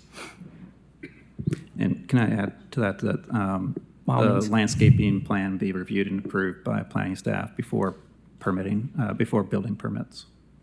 So, yes. And then with the 9th condition being to remove the 4 lights in the lighting plan off or out of the county's right-of-way. Very good. Now we're second. Very good. We have a motion to approve the development plan with 9 conditions now, as read, and a second. So the motion is by Commissioner Gill, second by Commissioner Barger. All in favor, say aye. Aye. Those opposed, the ayes have it. And that is it. Thank you. Thank you. Do we have another? No, that's not it for the meeting. That's it for that. That's it for that one, yes. All right, we got one more, and then we're in a quick deal. Okay, agenda item number 49. Applicant is Mark C. Tucker. Location is north side of Duck Pond Way, west side of Pond Runway, north of Beyblade Road. Approximate size of tract, 5,559 square feet. Zoning is planned residential up to 4 units an acre.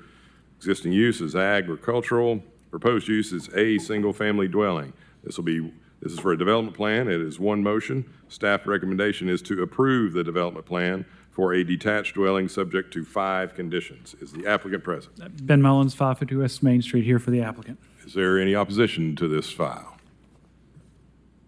Seeing none, and we don't have anybody signed up on 49. Okay, very good. You have the floor. If there's no opposition, we've worked on this one for over a year. I would ask that you approve per staff's recommendation. Very good. Second. All right. We have a motion to approve the development plan for detached dwellings by Commissioner Levinson and seconded by Commissioner Barger. All in favor say aye. Aye. Those opposed? The ayes have it. And one quick thing on the memorandum, and then we'll be out of here. I have to appoint every year, the chair has to appoint a slate of officers to make a recommendation for who the chair and the vice chair will be next year, or in the rotating year. I've decided to appoint Commissioner Daly, Commissioner Anderson, and Commissioner Hill. And they'll put together a slate of officers and put forward a recommendation. So just need to get that on the record. I appreciate everybody's time. It's been a long meeting. It's been a good meeting, though. I appreciate everything. We're adjourned.